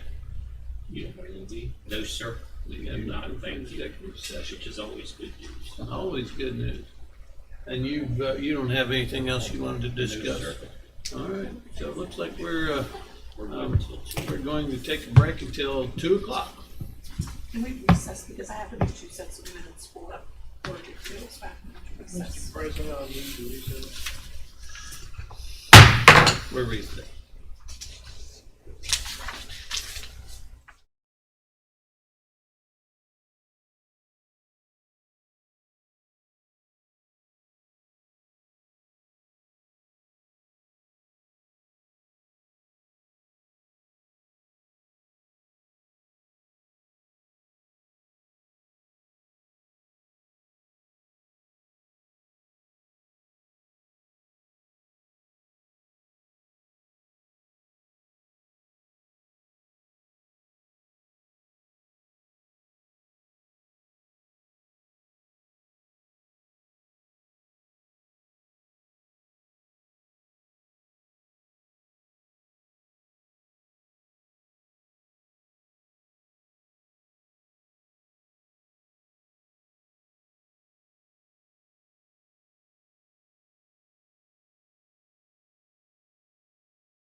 Okay, we're back in session with the Board of Review and Equalization, session number 3. Larry, got anything you want to tell us? Oh, work my way up here. Not really. Not We really. don't have anybody to come into appeal. I think, they got a couple of changes they want to present. But we've got a lot of phone calls coming in. They're just, you know, they're not making appeals this year much, even though we've sent out as many representatives letters that we have. I think they just understand it, so. But that's all we have right now. So we just. Any word on the books? What's that? The books, any word on the books? Well, they did send us a copy. We just got a copy. We haven't torn it apart yet. But they're not updated. All the changes we have to mark, all the changes that we've made since we ordered it like 3 weeks ago. But we made a lot of changes in between all that time. So I'm thinking I'm gonna just wait and order another one and get a final, you know, because that, I mean, we have it. If you want us to bring it over, we could tear it apart and bring it over just to have it, but it's not up to date. But we did finally get it fixed. If you want us to bring it over, we can do it. But just put it there. They Ain't don't nobody really looks need at it, it. is it? I don't think They it's don't- necessary. Yeah, they don't um, put down anyway. Because we don't check the books. It's more ceremonial than it is functional. Right. Yeah. So We were talking about it last year, though, going over there and starting digging through them. we Yeah. can go over if you want. Okay. But all we have is a couple changes right now. All right. Thank you, Larry.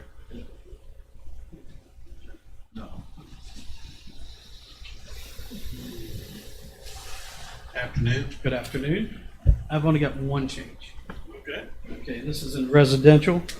And how this occurred is we actually, when I measured a house, and there was a house on one parcel, a gentleman on the other. We were under the understanding that he was going to sell the other parcel. He actually changed and put it in to his mother and father moved into it. So we were ready to split the parcel out because it was 2 lots. But what we ended up doing is putting it on, so that's why it wasn't on, and we was waiting to get a confirmation back from him. So what we ended up doing is measuring the house, putting it on the same parcel his house. And this is Preston Mosier, and he's in the Hedgesville district. And like I say, we Say the last added name again? Mosier, Mosier? yes. And this is on Latrell Avenue, and it's 2.74 acres. And like I say, it was 2 lots, and it was combined for tax purpose. And, you know, like I say, the whole thing came up, but we actually ended up adding a house. We had all the information. We were just waiting for him to confer whether he was going to split it or not. So, and let's see. Went on the current value right now before changing it.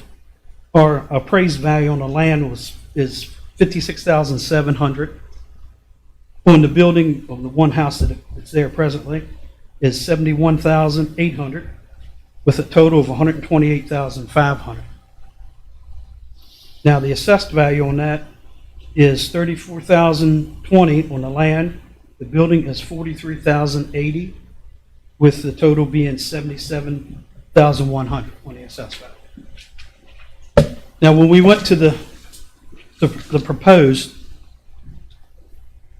we actually took one of the acres and made it a home site. We had already had one previous home site. We made 2 home sites because of the 2 houses, and which raised the value of the land too. So even though it's the same amount of land, so we had 2 home sites on it.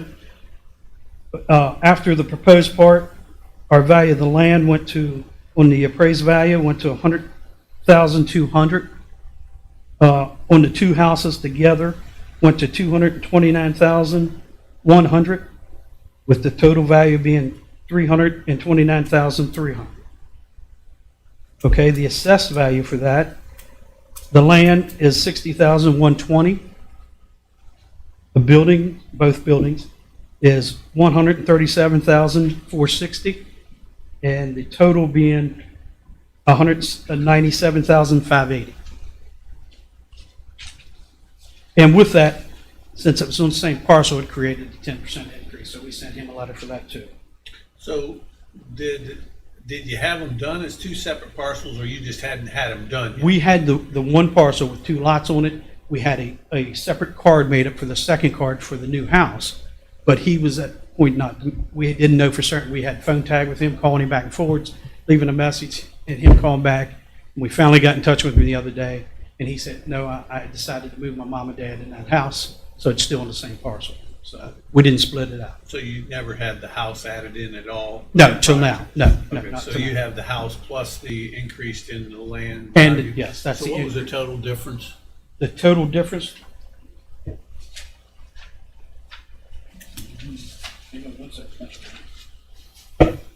Now, the total difference for the appraised value on the, from the current to the proposed is 200,800, sorry. And on the assessed value is 120,480.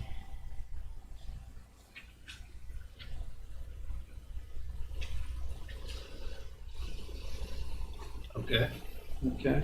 that all you had? Yep, that's it. Okay. I got you a copy, Penny. I'll entertain a motion on Preston Mosier residence increase. President, I move to accept the assessor's recommendation on John Mosier's property in the Shenandoah district. Have a motion, do we have a second? Preston. Oh, yes, sir. Second What did you say, John? Yes. I thought maybe that was his nickname or something you knew. Okay, we have a motion and a second, any discussion? If not, all in favor say aye. Aye. Opposed? Thank you. Yes, sir.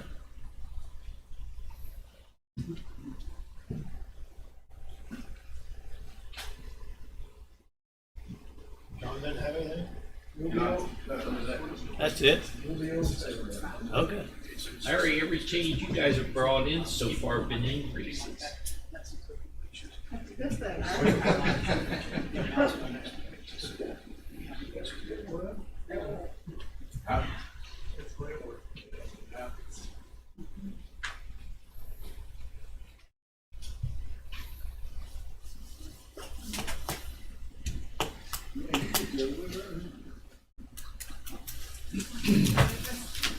Are you with the Red Cross? We are. And you're Stacy? I am. And I have with me Eric Anderson. He's the executive director of the Greater Shenandoah Valley chapter. How are you all? Thanks for having us today. Good afternoon. I just think that's my. Sure.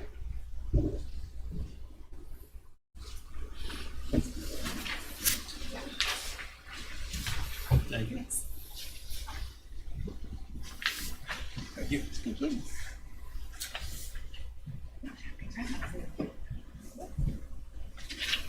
So I'm going to start off with a brief story. December 1st, my family and I went out to try the new Jersey Mike's up in Spring Mills. Had a nice dinner out, treat. I didn't feel like cooking, it was cold. As we were pulling out of the parking lot, Williamsport's fire truck came roaring down Route 11, laying on its air horn all the way. I'm like, oh, that really doesn't look good. My husband's a firefighter paramedic. We're like, oh, I don't know what's happening. So as we're driving home, we start noticing the glow on the horizon. I live out past Bennington, off Scrabble Road. And as we're driving closer and closer, it's our neighborhood. And you have that gut-sinking feeling of, oh my gosh, we just put our dog in the house. Is that our house? We keep driving closer, and we realize it's our street. And we keep going back closer, and the gut-wrenching agony of, oh my gosh, thank goodness it's not my house. But it is my neighbor's house. And the house was an absolute total loss. We believe it started from one of the safer heating elements. The old ones look like an old radiator, have the oil in them, electric. They believe it developed a leak very quickly, caught fire, oil fire in the house. Complete loss. Mom, dad, grandma lived with them, 3 kids, all displaced. But luckily the Red Cross was there, and all the animals made it out as well. The Red Cross stepped in, got them a place to stay. with the animals, because that was almost therapy for the children at that point in time, going through the trauma of watching their house burn. And they are now renting a small townhouse and are back on their feet with that emergency assistance from the Red Cross to bridge that couple days until the insurance can kick in. For 2 days, she was on the phone with her insurance company going through all the conversations that have to happen after a fire.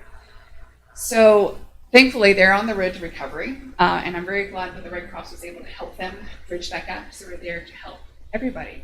With that, I'm going to turn it over to Eric Henderson. He'll talk about major accomplishments in this area. Well, and I'm glad to hear nobody was harmed. Yes, everybody, in that case, everybody was nice, was home, made it out safely. Still trying to capture one of the cats, but it is doing fine and well fed. But it is, they're getting back on their feet. So what do you think of Jersey Mike's? It's good. I mean, I'm not here to plug a restaurant, but I love Jersey Mike's. I'm gluten-free because of dietary problems, and I love that I can go there and get a nice, fresh, toasted Philly cheesesteak. So I was thinking more of the building. I built a building, so I was. Oh, it's lovely. It is absolutely lovely. Okay, thank you. Yeah. Thank you all, and apologies because I'm gonna run off some stats for a little bit, but I'll leave some room. Stacy's got some more discussion to have, and we'll leave some room for Q&A. So, Could you say your name again? it's Eric Anderson. I'm Eric Anderson. Executive Director for Greater Shenandoah Valley Chapter of the Red Cross. So, every day, 7 people die in the U.S. in home fires, and most are in households that lack working smoke alarms. And with low-income households, Native Americans, African Americans, and older Americans are disproportionately killed or injured. As a response to these local tragedies, the American Red Cross wanted to do more. And that's why we launched our Home Fire campaign in 2014, and we began knocking on doors. We call this year-round canvassing effort Sound the Alarm, and we've made a tremendous difference, installing millions of alarms nationwide and making a huge impact in the communities that we serve, including right here in this community. So in just 7 years, the Red Cross has installed 2.2 million new smoke alarms, helped to make 815,000 fire escape plans, and made 944,000 homes safer. In Berkeley County, more than 4,200 smoke alarms have been installed and more than 1,800 homes made safer. So we are looking to grow those numbers in 2022 and help keep our neighbors safe.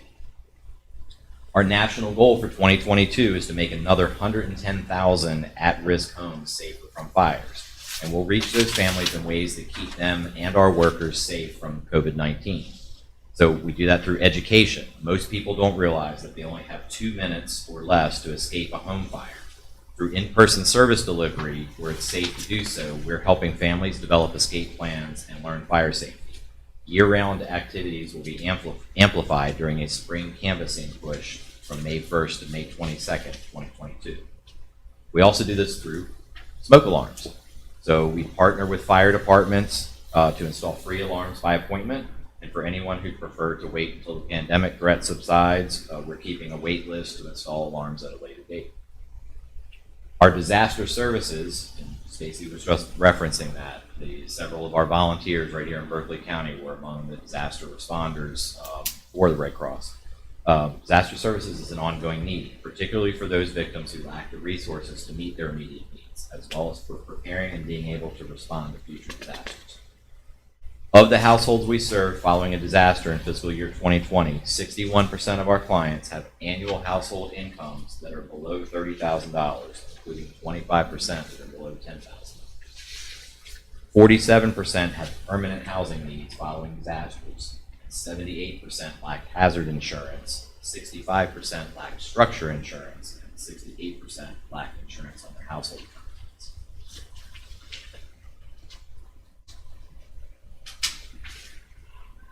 So these overlapping vulnerabilities can be definitely devastating to people who have a fire, who are experiencing a disaster, and it doesn't have to just be a fire, it could be a flood, it could be, we had a building collapse in Hagerstown at the end of 2020. So for at-risk families, free Red Cross disaster services and financial assistance are even more critical. This support can keep disaster-impacted families from ending up homeless and can even save lives. So I just want to talk about our chapter accomplishments in Greater Shenandoah Valley. Greater Shenandoah Valley is Washington County, Maryland. It's the 3 counties in Eastern Panhandle, plus Hardy and Hampshire County in West Virginia. That's the 5 top of Virginia counties,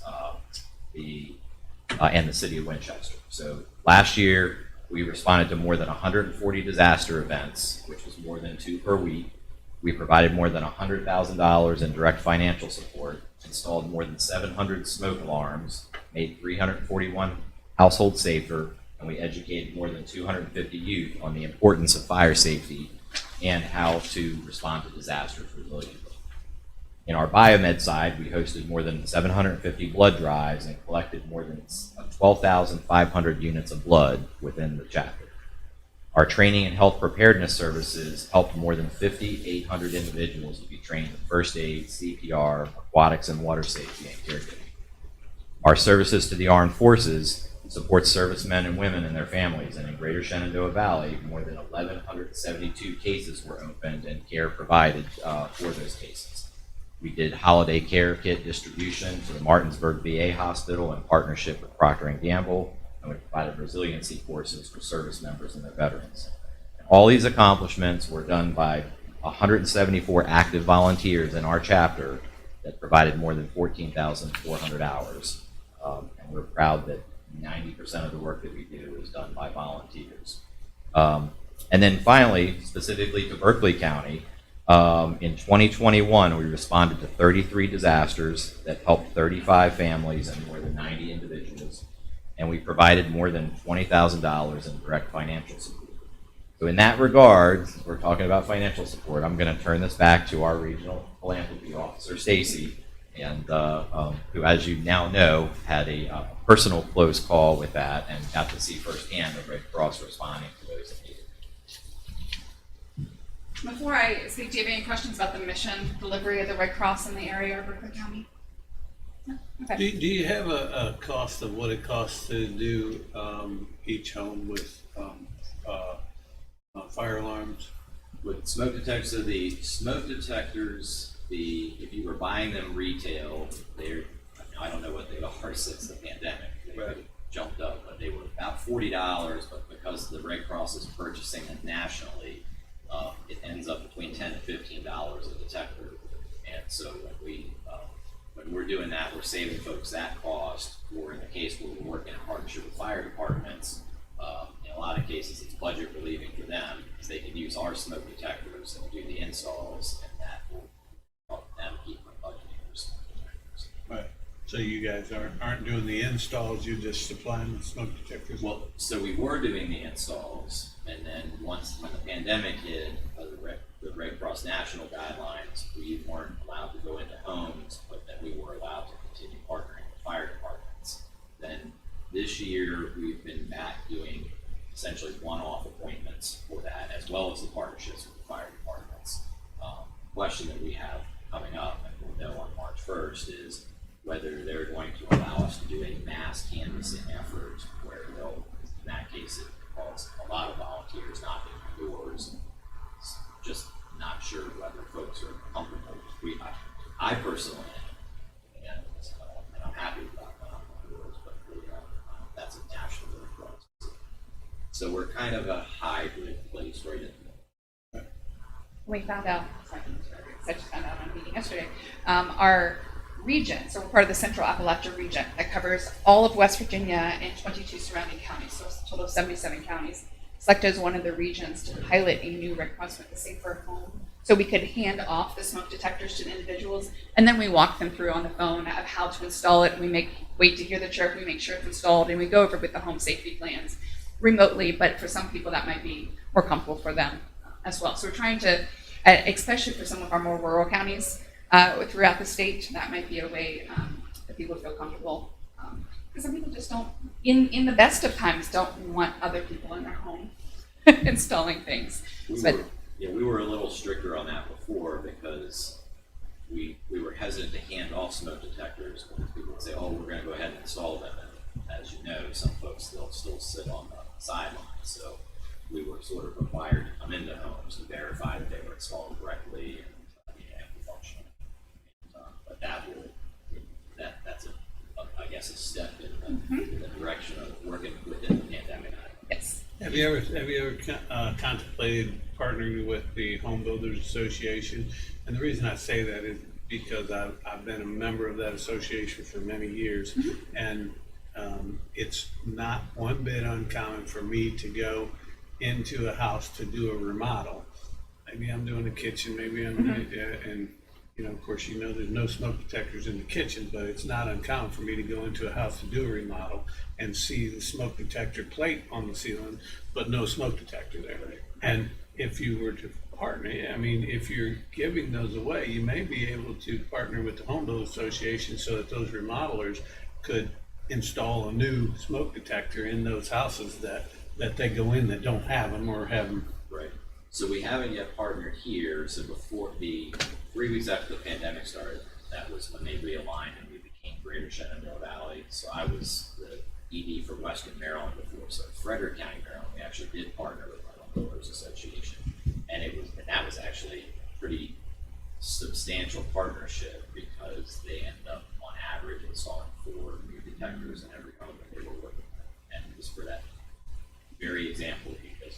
No, I mean, it's almost every house I've went in to do a remodel. Of course, we build a new house, it's all new, but if you go in to do a remodel, it's probably 90% of the houses, they either don't have them up there or they're non-working or something.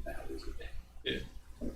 So Jesse Hott is our disaster program manager for the chapter area. We definitely will do a warm handoff to him and make the introduction there because I know he serves on the emergency response for the county as well, and works with the fire departments locally.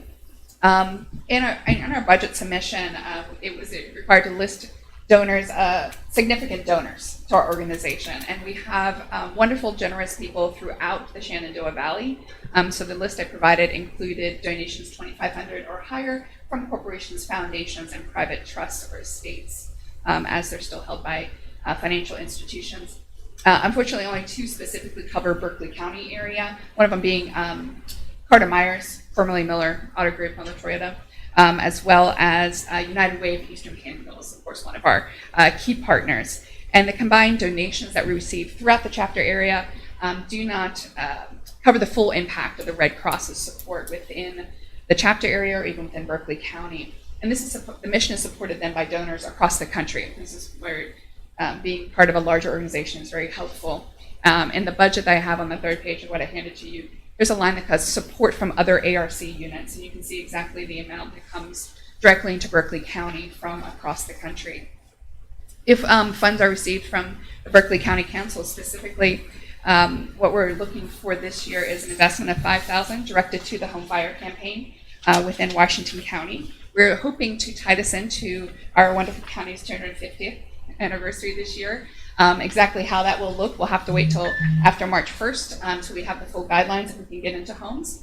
Or the other option is to work with our school districts in the fall as well to do the youth education and the pillowcase projects that we have, as well as Prepare with Pedro, which is geared towards kindergarten for 2nd graders, a little bit younger, and really make an impact within Berkeley County, making sure everybody makes it out alive. And in the case of my neighbors, their smoke detectors did work, and they did get out. Smoke detector went off. He was trying to get his kids ready for bath time, so he was running around chasing them, as you do with rather young boys. And he heard the smoke detector, and then that's what clued him into something's wrong. He went to a different part of the house, and his master bedroom was fully engulfed. So had that not happened, they quickly were able to get out of the house. So our request is for $5,000 for our Sound the Alarm events within Berkeley County. Any questions on that? I don't have any questions about it, but in my previous life, I was a retired fire chief. Oh, there you are. And many times over my career, we've called for the Red Cross to assist the families in their disaster, and the Red Cross has always been there. And you locally, I know I've had the pleasure of becoming friends with a couple of the volunteers that you have sent out. Fantastic. And I just know the work that you do. And before, eons ago, you left that fire scene and the family would be standing there, and then the community would normally rally around them and get them going again. But today, they have hope kind of like right off the get-go, because they can get in shelter. They'll typically give them some money to get some clothing, some food. So, already things are starting to turn, within a couple of hours of their disaster because of your all services. These folks can start to get their lives back together. So I hope we've also expanded to include mental health counseling for the families if they're struggling mentally after a disaster, especially for the young ones in the family and the trauma. And that's big in my neighbor's voice. Thank you for what you do. So thank you. And thank you for your service. Yeah. Thank you all very much for your time. Thank you for what you do as well, and obviously been around a long time, so. Yeah, not a problem. Yep.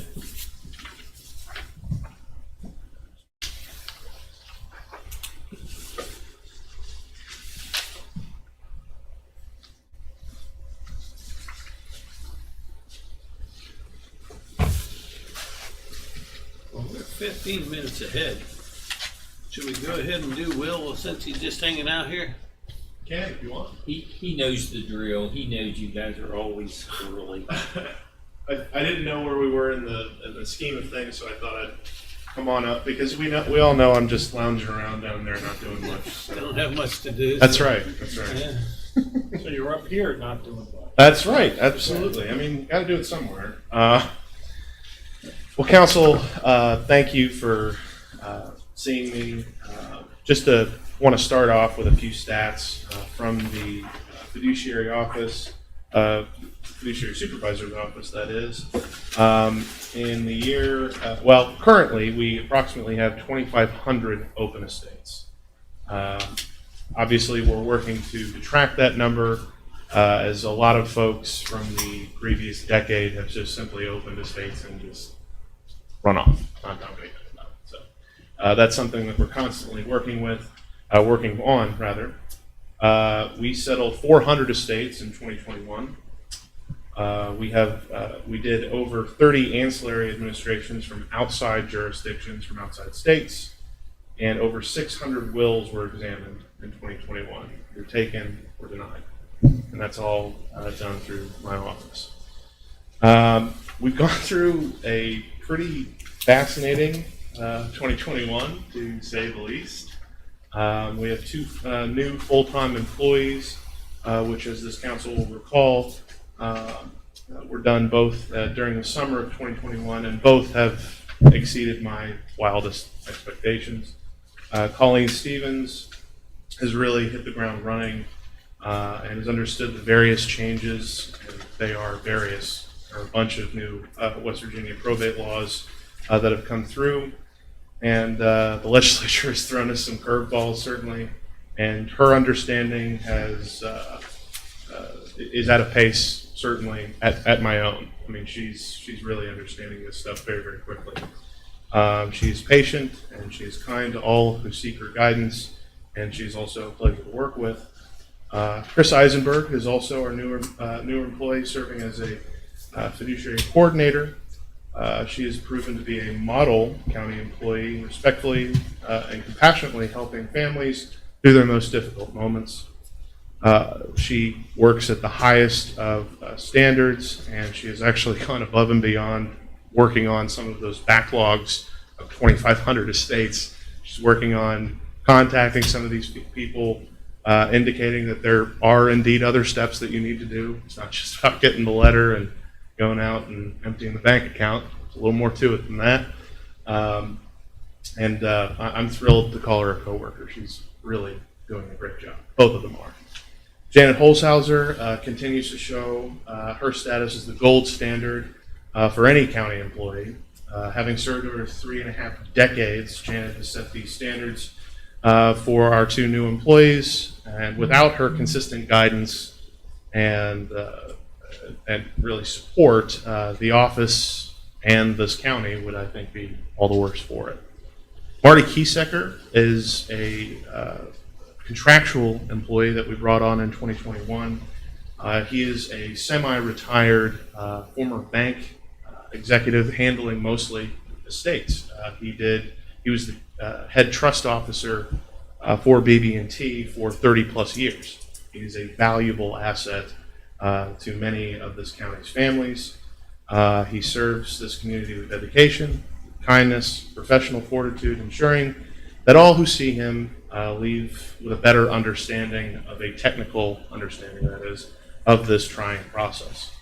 So moving forward to my new requests, as the council will note, there's our additional funds requested for account number 411-222.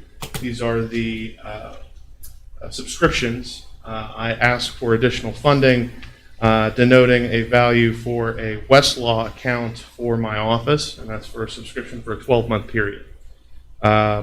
This account would be jurisdictionally specific for West Virginia law, obviously, because I really don't care what Virginia is doing in their probate process. Although, well, no, I'll stick to West Virginia. But the reason I asked for this Westlaw subscription is I really only have 3 places to go to if there are, legal situations that pose legal questions. First, I have a copy of the Mishi's Annotated Code Book, a surely great resource to have. It's rapidly becoming out of date given the new laws that have come in since 2021. I could go to this county's council's office, which is a great resource to be sure, or I could just ask a fiduciary coordinator a bland question of, hey, what do I do here? There are some problems going forward. The annotated book serves its purpose as that I don't have to Google legislative language to cite and quote. This county's council's office is often a valuable resource. Anthony and Jeff are top notch, but they're also incredibly busy, and annoying them, as fun as it is often not perhaps the best way to move forward. And they're certainly often too busy to answer consistently anyway questions immediately, and often those are the scenarios where we're kind of placed in. Fiduciary coordinators, specifically Mr. Frank Hill, are absolutely world-class legal minds that if I ask them anything and they tell you anything about a state law, you can take that as gospel. But also these people are working attorneys, and by contacting them, as generous as they are with their time, that is their most valuable resource, and those people don't actually work for me. So they are just honestly lending me their time out of the goodness of their hearts because look at me. But anyway. Does that mean they feel sorry for you? Absolutely. Oh, okay. Yeah, there's no other reason. A Westlaw account will enable my office to check legal precedents offered to me by attorneys whose clients will directly benefit if I just blindly take their word for it. It would account for any new updates in estate law, as they have been many and are perceived to be many coming up. Finally, it would enable me to ask more pointed questions to our fiduciary coordinators and to our counsel's office. That's all I have to say about the Westlaw account request. If there are any other questions regarding that specific issue. Council, you will also note my request for an additional contractual supporter. Over previous decades, this county's clerk's office, and my office as well, has made considerable efforts in digitizing probate documents, making them searchable for land searchers, title, people who are seeking to clarify chain of title, and all of that jazz. However, thousands of documents, boxes of these documents remain unsorted, unscanned, and virtually unfindable. And to combat this looming problem, Maria Childers has graciously again offered to come on as a part-time resource to help identify, record, and scan the appropriate documents into public record. Ms. Childers has been a constant resource to my office, given her 40-plus years of service to this county in the fiduciary office's capacity. She would further be able to officially serve in that capacity, she would be able to readily identify these relevant documents, seeing as she handled them mostly in the last 40 years. She would also be able to sort through the excess and irrelevant documents as this clerk's office prepares to change addresses. The last thing I have, council members, was brought to my attention recently by my newest employee, Ms. Eisenberg, and it's kind of an odd situation. It's really just, and Mr. Davis and I have talked about this slightly this morning. She brought to my attention that she may have been overlooked for her July 1st mandated 10% increase, and that's just timing. It was just an obtuse time that she moved from assessor's office, which at the time of the mandated 10% increase, of course, they didn't get the 10% at that moment. She was still working in assessors, then subsequently moved down to fiduciary, but given the obtuse timing, I was just asking the council to take a look at that to ensure that this council's and this body's generosity is afforded to all county's employees, and we certainly appreciate that. That's all I have. And that'll be a matter that's separate Right. from this budget presentation. We'll look at that. It was just brought to my attention this morning. Yeah. So she transferred here from the assessor's office. I remember when that happened, but I would have thought that she would have been transferred into the new pay scale into. It was all during that transitionary period, and I'll have to go back and do some. Right, and that's really all I think she's looking forward to, is just for us to look at. Okay. So, yeah, that's all I have, unless you guys, of course, have questions. Will, in the current year's budget, you didn't budget any money for contractual services. I did not, and I saw that. You had come to the council and asked for Mr. Esucker's assistance when Janet was off, and Janet is now back. We have infused the current year's budget with $25,000. Are you proposing Mr. Kiesecker? I am. And Ms. Childers, yes. Okay. The ultimate goal of mine with fiduciary, being that it was for a long time 3 full-time employees, I think our county has outgrown that number. And more specifically, obviously with Ms. Holzhauser's indication, kind of sudden shift in saying that she would work through fiscal year 22-23, Mr. Kiesecker has kind of helped in that it doesn't put too much burden on a person who has had a couple of health issues, and certainly we want to, Mr. Kiesecker, his services come at a premium outside these walls, and inside these walls he's quite a bargain. I do apologize for that. I realized that after I send in the email. I was like, well, I should probably mention that I'd like to keep Mr. Kiesecker on. Anyway. So. I guess my question is, does it make sense? I mean, you have a couple of part-time, is what you're talking about. Does it make more sense to put another full-time employee on at that point, or just, obviously These two employees, if you decide to do it, Mr. Kiesecker and Maria, are both contracted as needed. Right. We just do a 1099. We've provided one additional employee recently. So I think these two contracted employees on an as-needed basis would probably be more economical. And you do have there the value of both of their expertise. Maria, of course, worked here for 40 plus years. Right.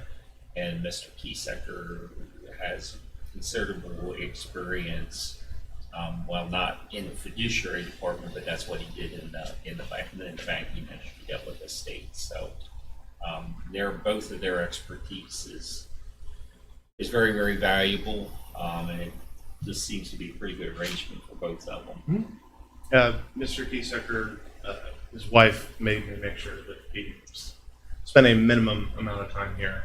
Although retirement, I think retirement for some folks, as we're being shown with both Mr. Kiesecker and Ms. Childers as well, means two different things to two different people. And Mr. Kiesecker really, he views it as a service.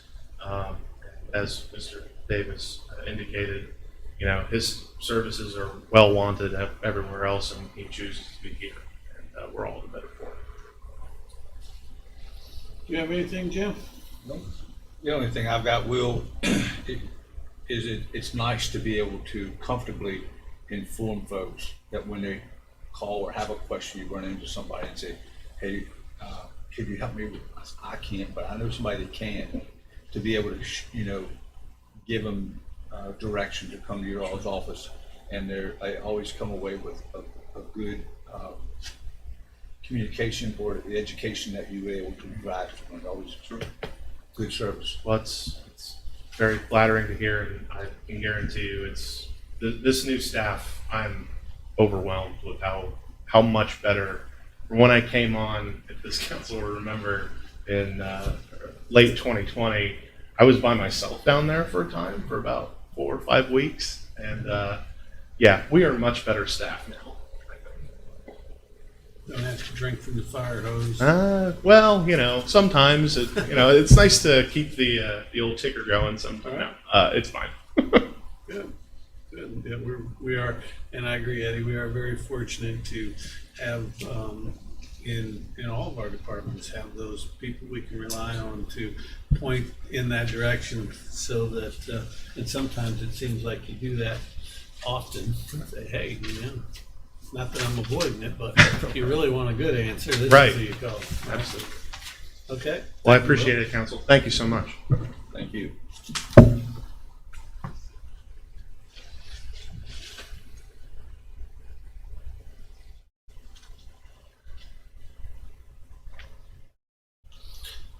Are you ladies with the Home Society, Children's Home Society? Yes, sir.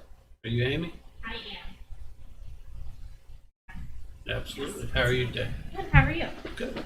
My name is Amy Serboff. I'm a Child and Family Services Supervisor with Children's Home Society, and I supervise Safe Haven Child Advocacy Center, who I think you're all familiar with, but I'll give you a brief overview just in case. Safe Haven Child Advocacy Center promotes the team approach to child abuse investigations. We provide forensic interviewing services to children where there's an allegation that exists of serious victimization, including serious physical abuse, sexual abuse allegations, and drug endangerment. We work locally with all law enforcement agencies in the Eastern Panhandle, as well as some federal agencies, including the Department of Homeland Security when necessary, and the FBI. In addition to providing that forensic interview service, we also provide ongoing advocacy services and mental health services to children. All of our services are completely free of cost. Our budget for our program is mostly comprised of federal grants and state grants. So we are applying for $5,000 today from the Commission to be used as local match for our Division of Justice and Community Service grant. We use that match to make sure that we can still receive that funding that keeps our doors open. We have 6 full-time positions in our program. Our social workers are all trained, are all excellent in the work that they do. They're all passionate about the services that they offer. And in the last year, we were able to provide 342 forensic interviews to children in our community. A forensic interview is when a child comes in to tell their story. The forensic interview is video and audio recorded, so that they only have to tell their story one time until it gets to the trial. So that interview allows for law enforcement to be able to see and hear it from their mouths. Law enforcement comes on site to watch that from a separate room. Child Protective Services comes to hear it from their mouths, and prosecution can then view it as well. In addition to that, we review every case monthly by hosting a meeting in the prosecuting attorney's office. We invite all of our local law enforcement agencies to participate in that, as well as Child Protective Services. Our local DHHR agents come. We have mental health providers there, as well as medical health providers. And that's for purposes to make sure that our cases are all being discussed so that all of the needs of that child are being met. And we can ensure offender accountability and make sure that that child moves to their healing path, rather than stay in their victimization. In 2021, we had 49 charges that resulted in 17 plea offers, where the offender then pled to their crime, and 6 offenders were convicted by trial.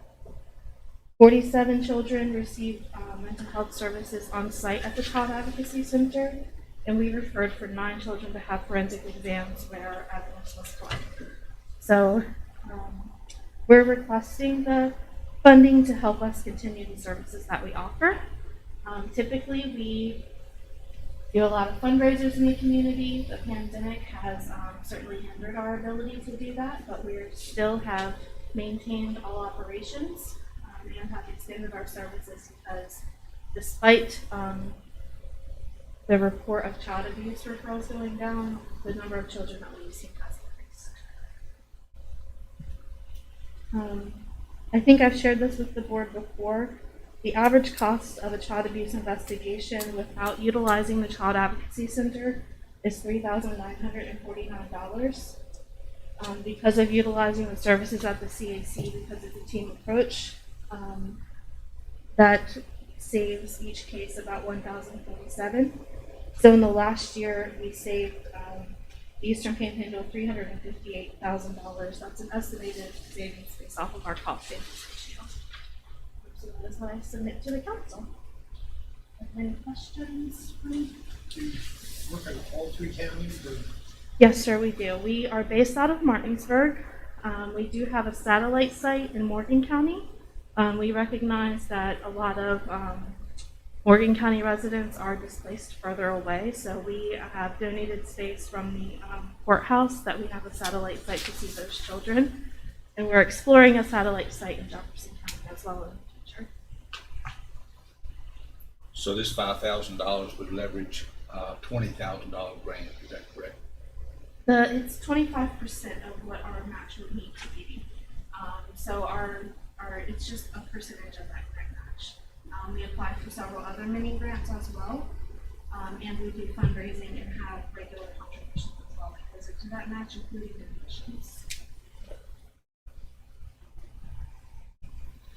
I was actually going to ask the same question. What was the percentage? So, no, that's good. I mean, I think you guys provide a great service, a great service to benefit benefit the community. That's for sure. Okay. I have nothing else. You good? Good. Thank you. Thank you. Thank you so much for your time and your consideration. Have a good afternoon. Thank you.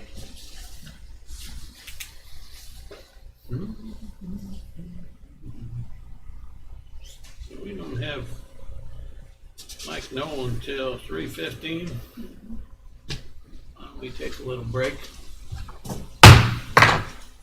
Allow Jim to go to the bathroom. Okay.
Well, who was you talking to on this phone? His girlfriend, it's on the list there. Okay, we're back in session. We have Mike Knoll, president of Apollo Civic Theater, budget presentation, 2022-23. And his band of renown. And And the band of renown. And he's brought in, he came 5 deep today. So, what I have done, I've written a narrative for you guys, so Okay, you can thank you. watch me stand up here and stand up here, Thank you, Michael. you know. Maybe for you. Thank you. I always gotta remember the secretary. Yes, admin assistant. Yes. Okay. So, what I've asked for is, in the original proposal that I put in back, when you requested the amount, I put in for $250,000, and that was before I got all the numbers together. I got a plan for a marquee, and I've even got pictures of the marquee if you want to see what it looks like, from a company out in Ohio.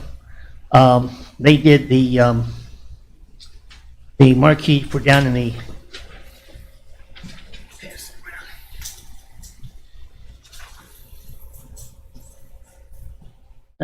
they did the marquee for the Lexington Theater. I went down to Culpeper. I actually drove down to Culpeper, Virginia, and looked at the marquee they put on the theater down there.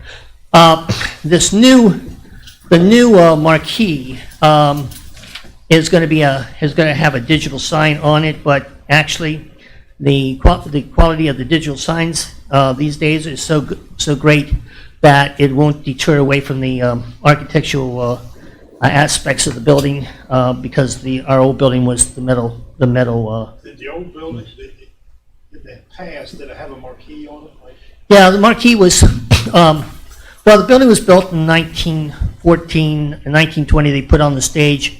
1936, from 1930 to 1938, 40, Warner Brothers, which were the movie companies back in that time, they leased theaters to show the movies. So Warner Brothers had leased the Apollo, and they did a facade upgrade where they put the yellow brick on the front of the theater, and they also added the marquee in 1936.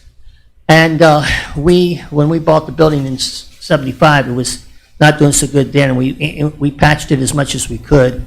And finally, a big rainstorm hit the theater. I mean, I was inside when it hit, and we had a torrential downpour, and the whole marquee collapsed on the sidewalk in 1987. So we've been without that. Kind of to me, at that date is when we kind of lost part of our identity of the area there.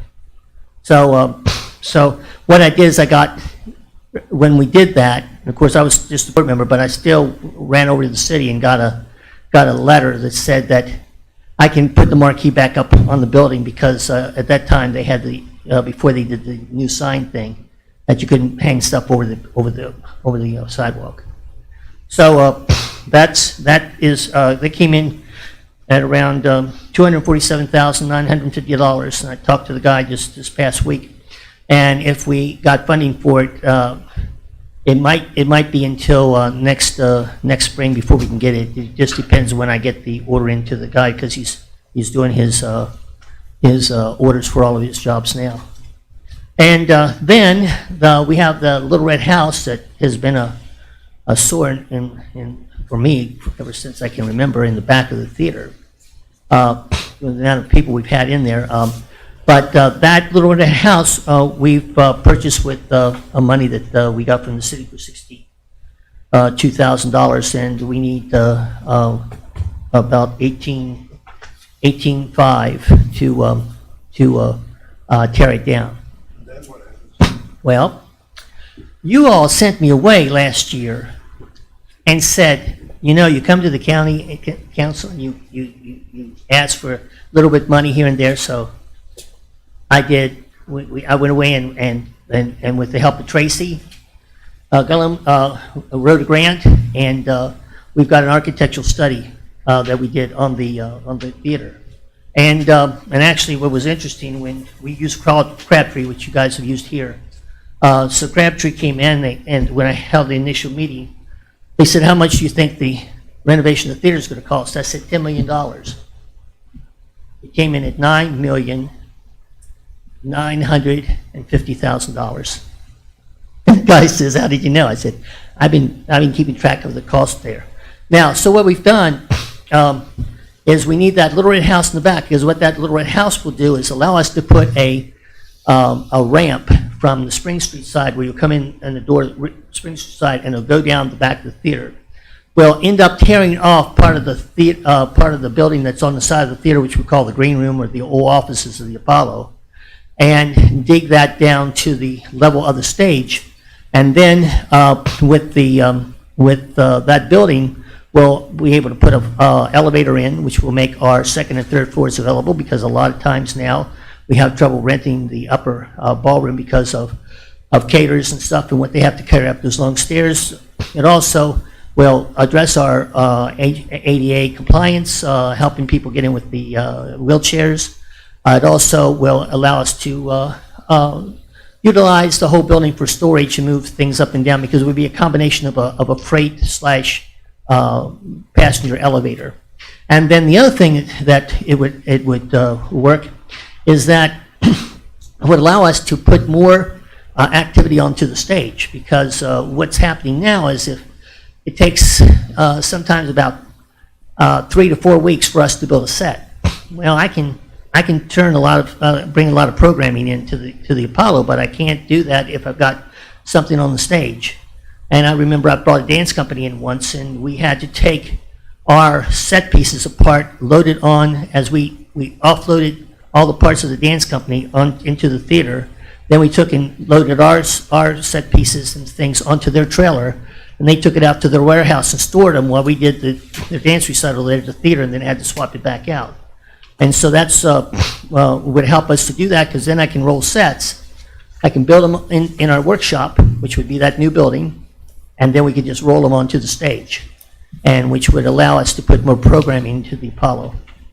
And then also a lacking of in the Apollo is amount of bathrooms. I mean, I don't know, back when they built that place, it was advertised that it actually, the way they squeezed all the seats together, you could put 1,000 people in there. But with 2 women's stalls and 1 men's stall and 2 urinals, I said it's not enough room. And a lot of times it takes us a half an hour for an intermission because we don't have enough bathrooms. So that will give us an extra, I should have kept that number,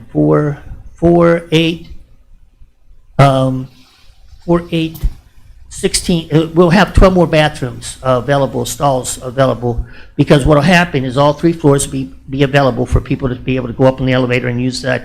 And we'll have bathrooms on the main level, the balcony level, and then in the ballroom and 3rd floor. And so we'll have that.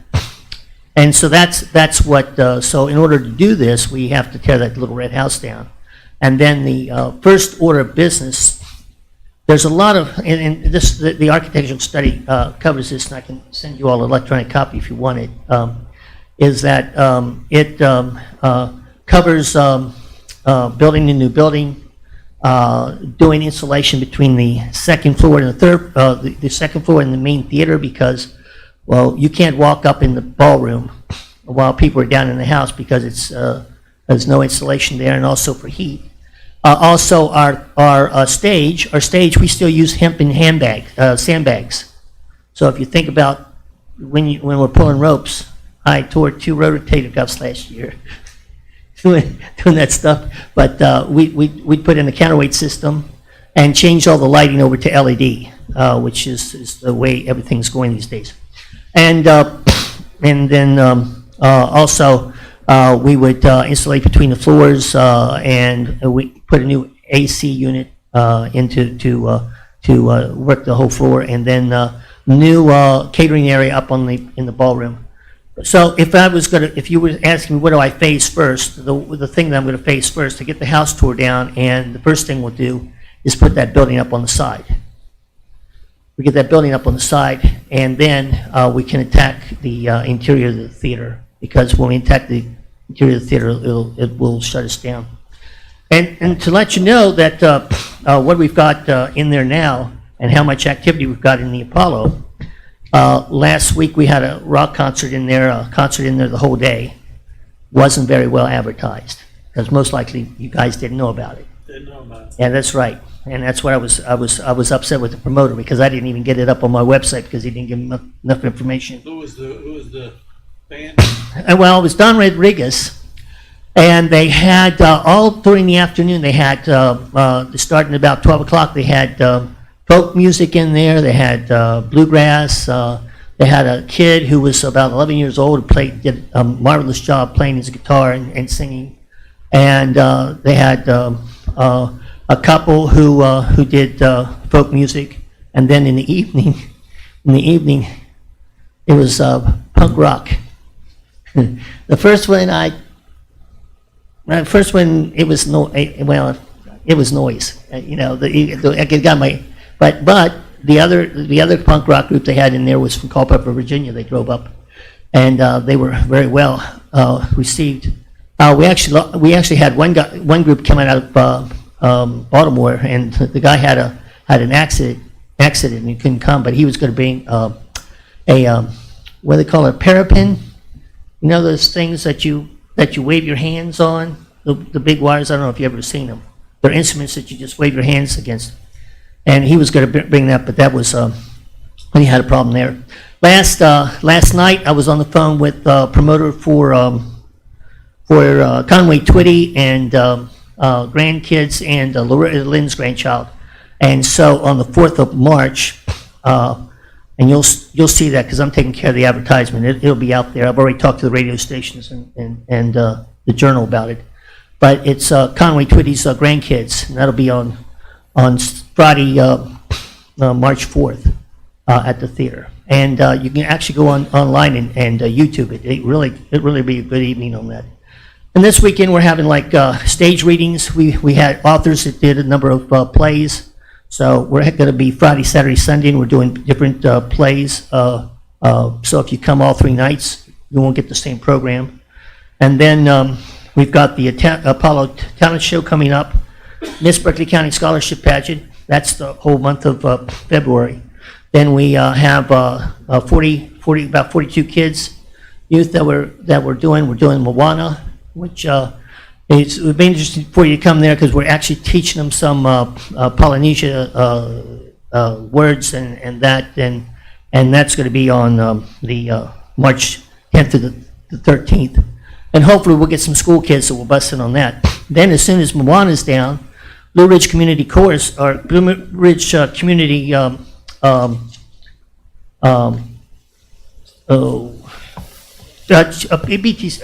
Blue Ridge Community and Technical College are going to be in there. And they're going to have, their performance is going to be Battle of the Sexes is going to be in there. And they'll be in there at that time, and then after that, then we're going to have Turning Point Ballet, another ballet company in. Then we're going to go to Stage Kiss, which is another play that we're doing.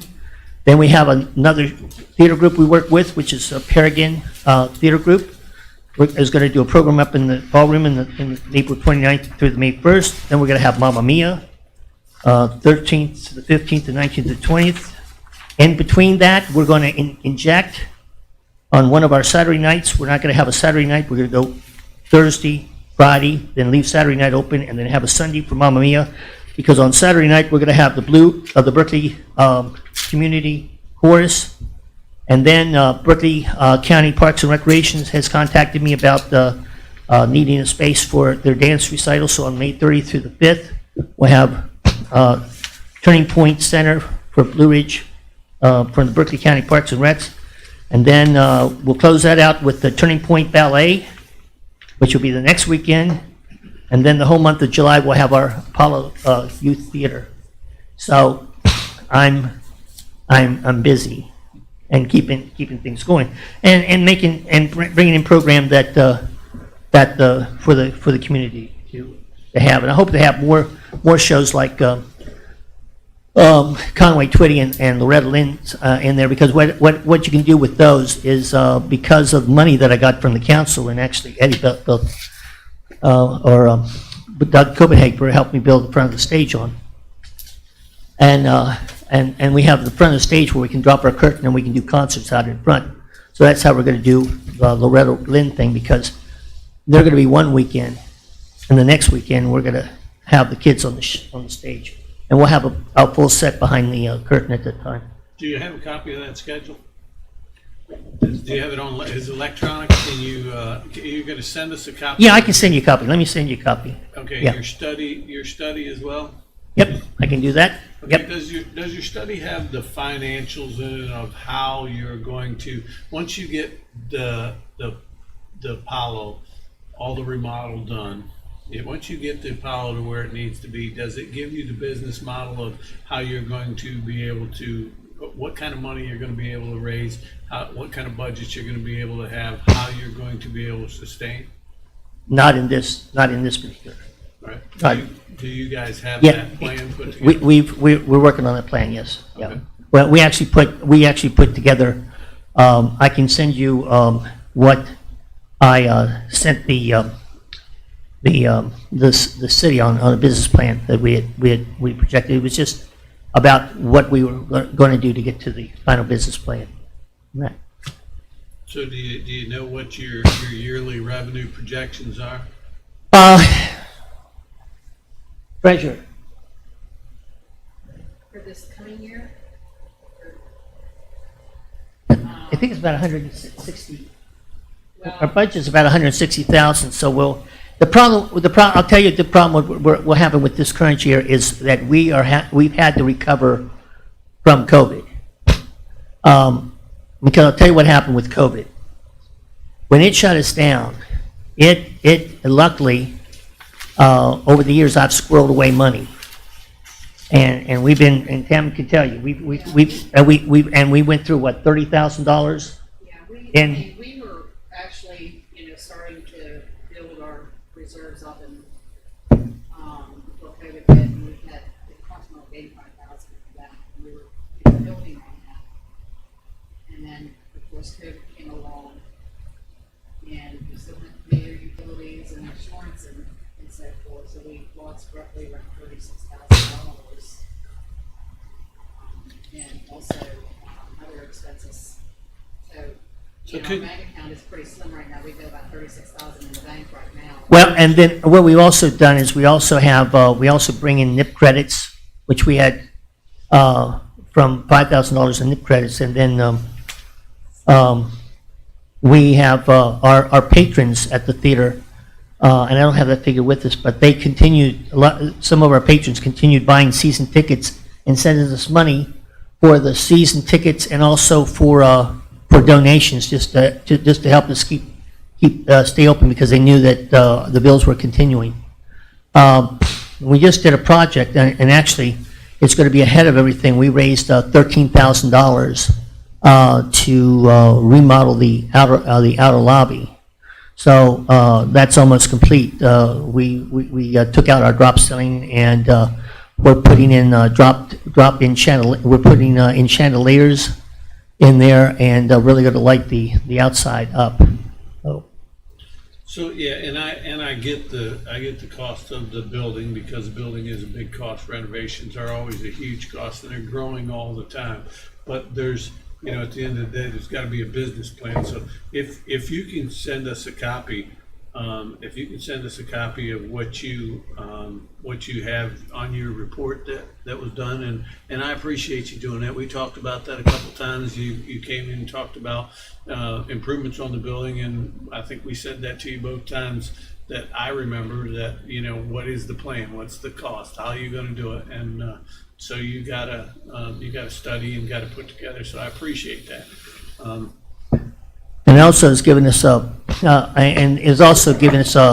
roadmap that we can click off on. We know which areas and what approximately what it's going to cost to do each of those areas. But if you've got, I'd like to see some numbers on what you're talking about loss of loss of expenses that you had to cover due to COVID.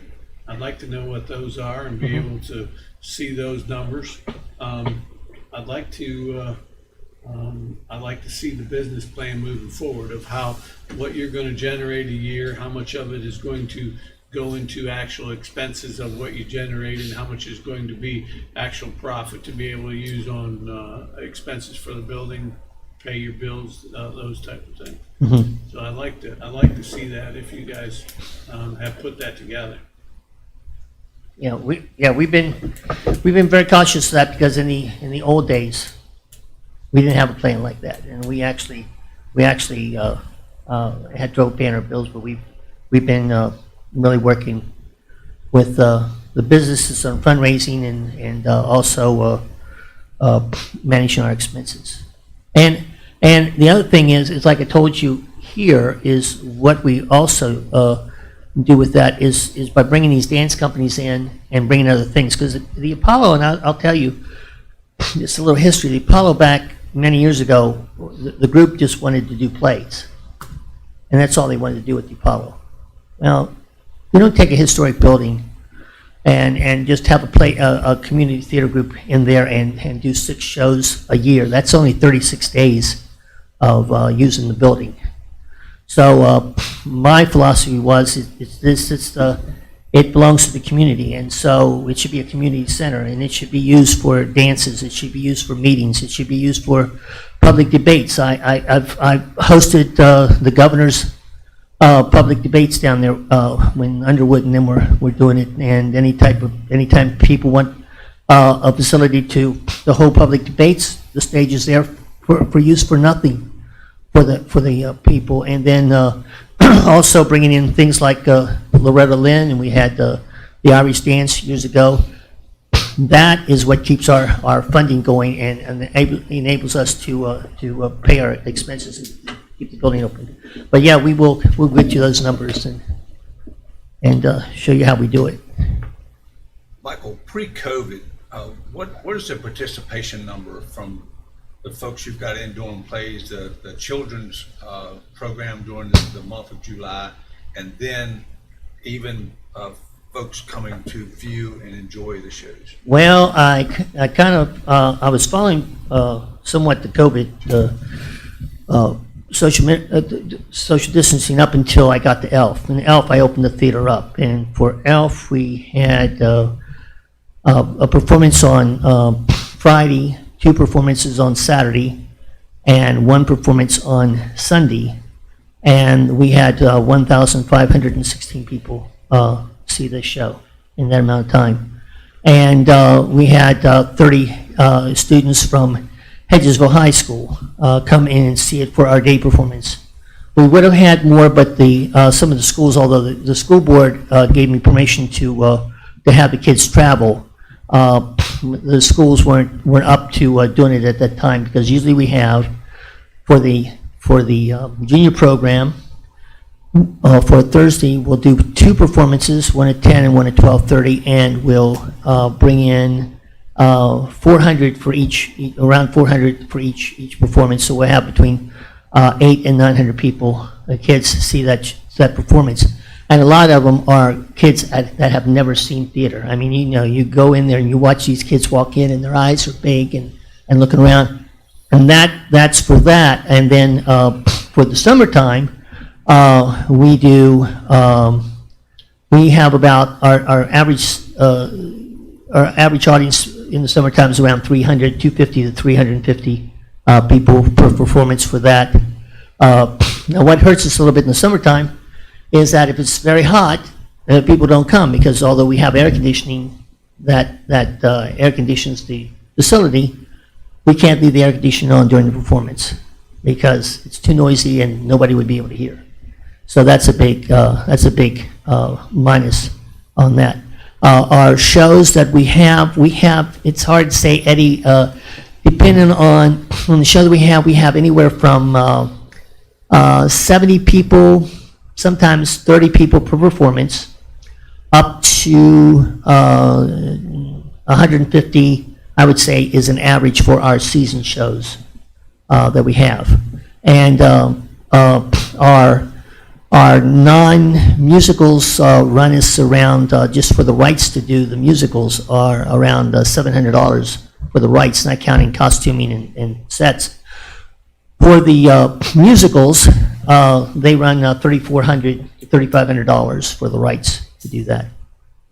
And so, and of course, with the kids shows, and the reason with the kids shows, they're very profitable because you have your aunts, you have your uncles, you have your parents. Most parents buy tickets to all the whole show, all those shows. So when they're not working backstage as one of our volunteers being chaperones, they're out there in the audience paying to watch their kids.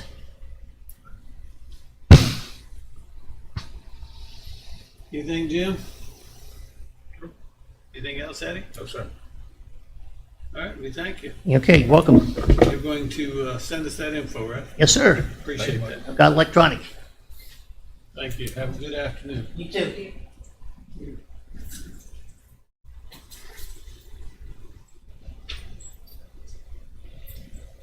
Put you on break. Yeah, why don't we just take a break? For another 15 minutes?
You're on, sir. Okay, all right, we're back on. Is there any items from the public? Got nothing? Got nothing. I guess that's up to you, Jim. All right, Mr. President, I'd like to move to recess. We are recessed.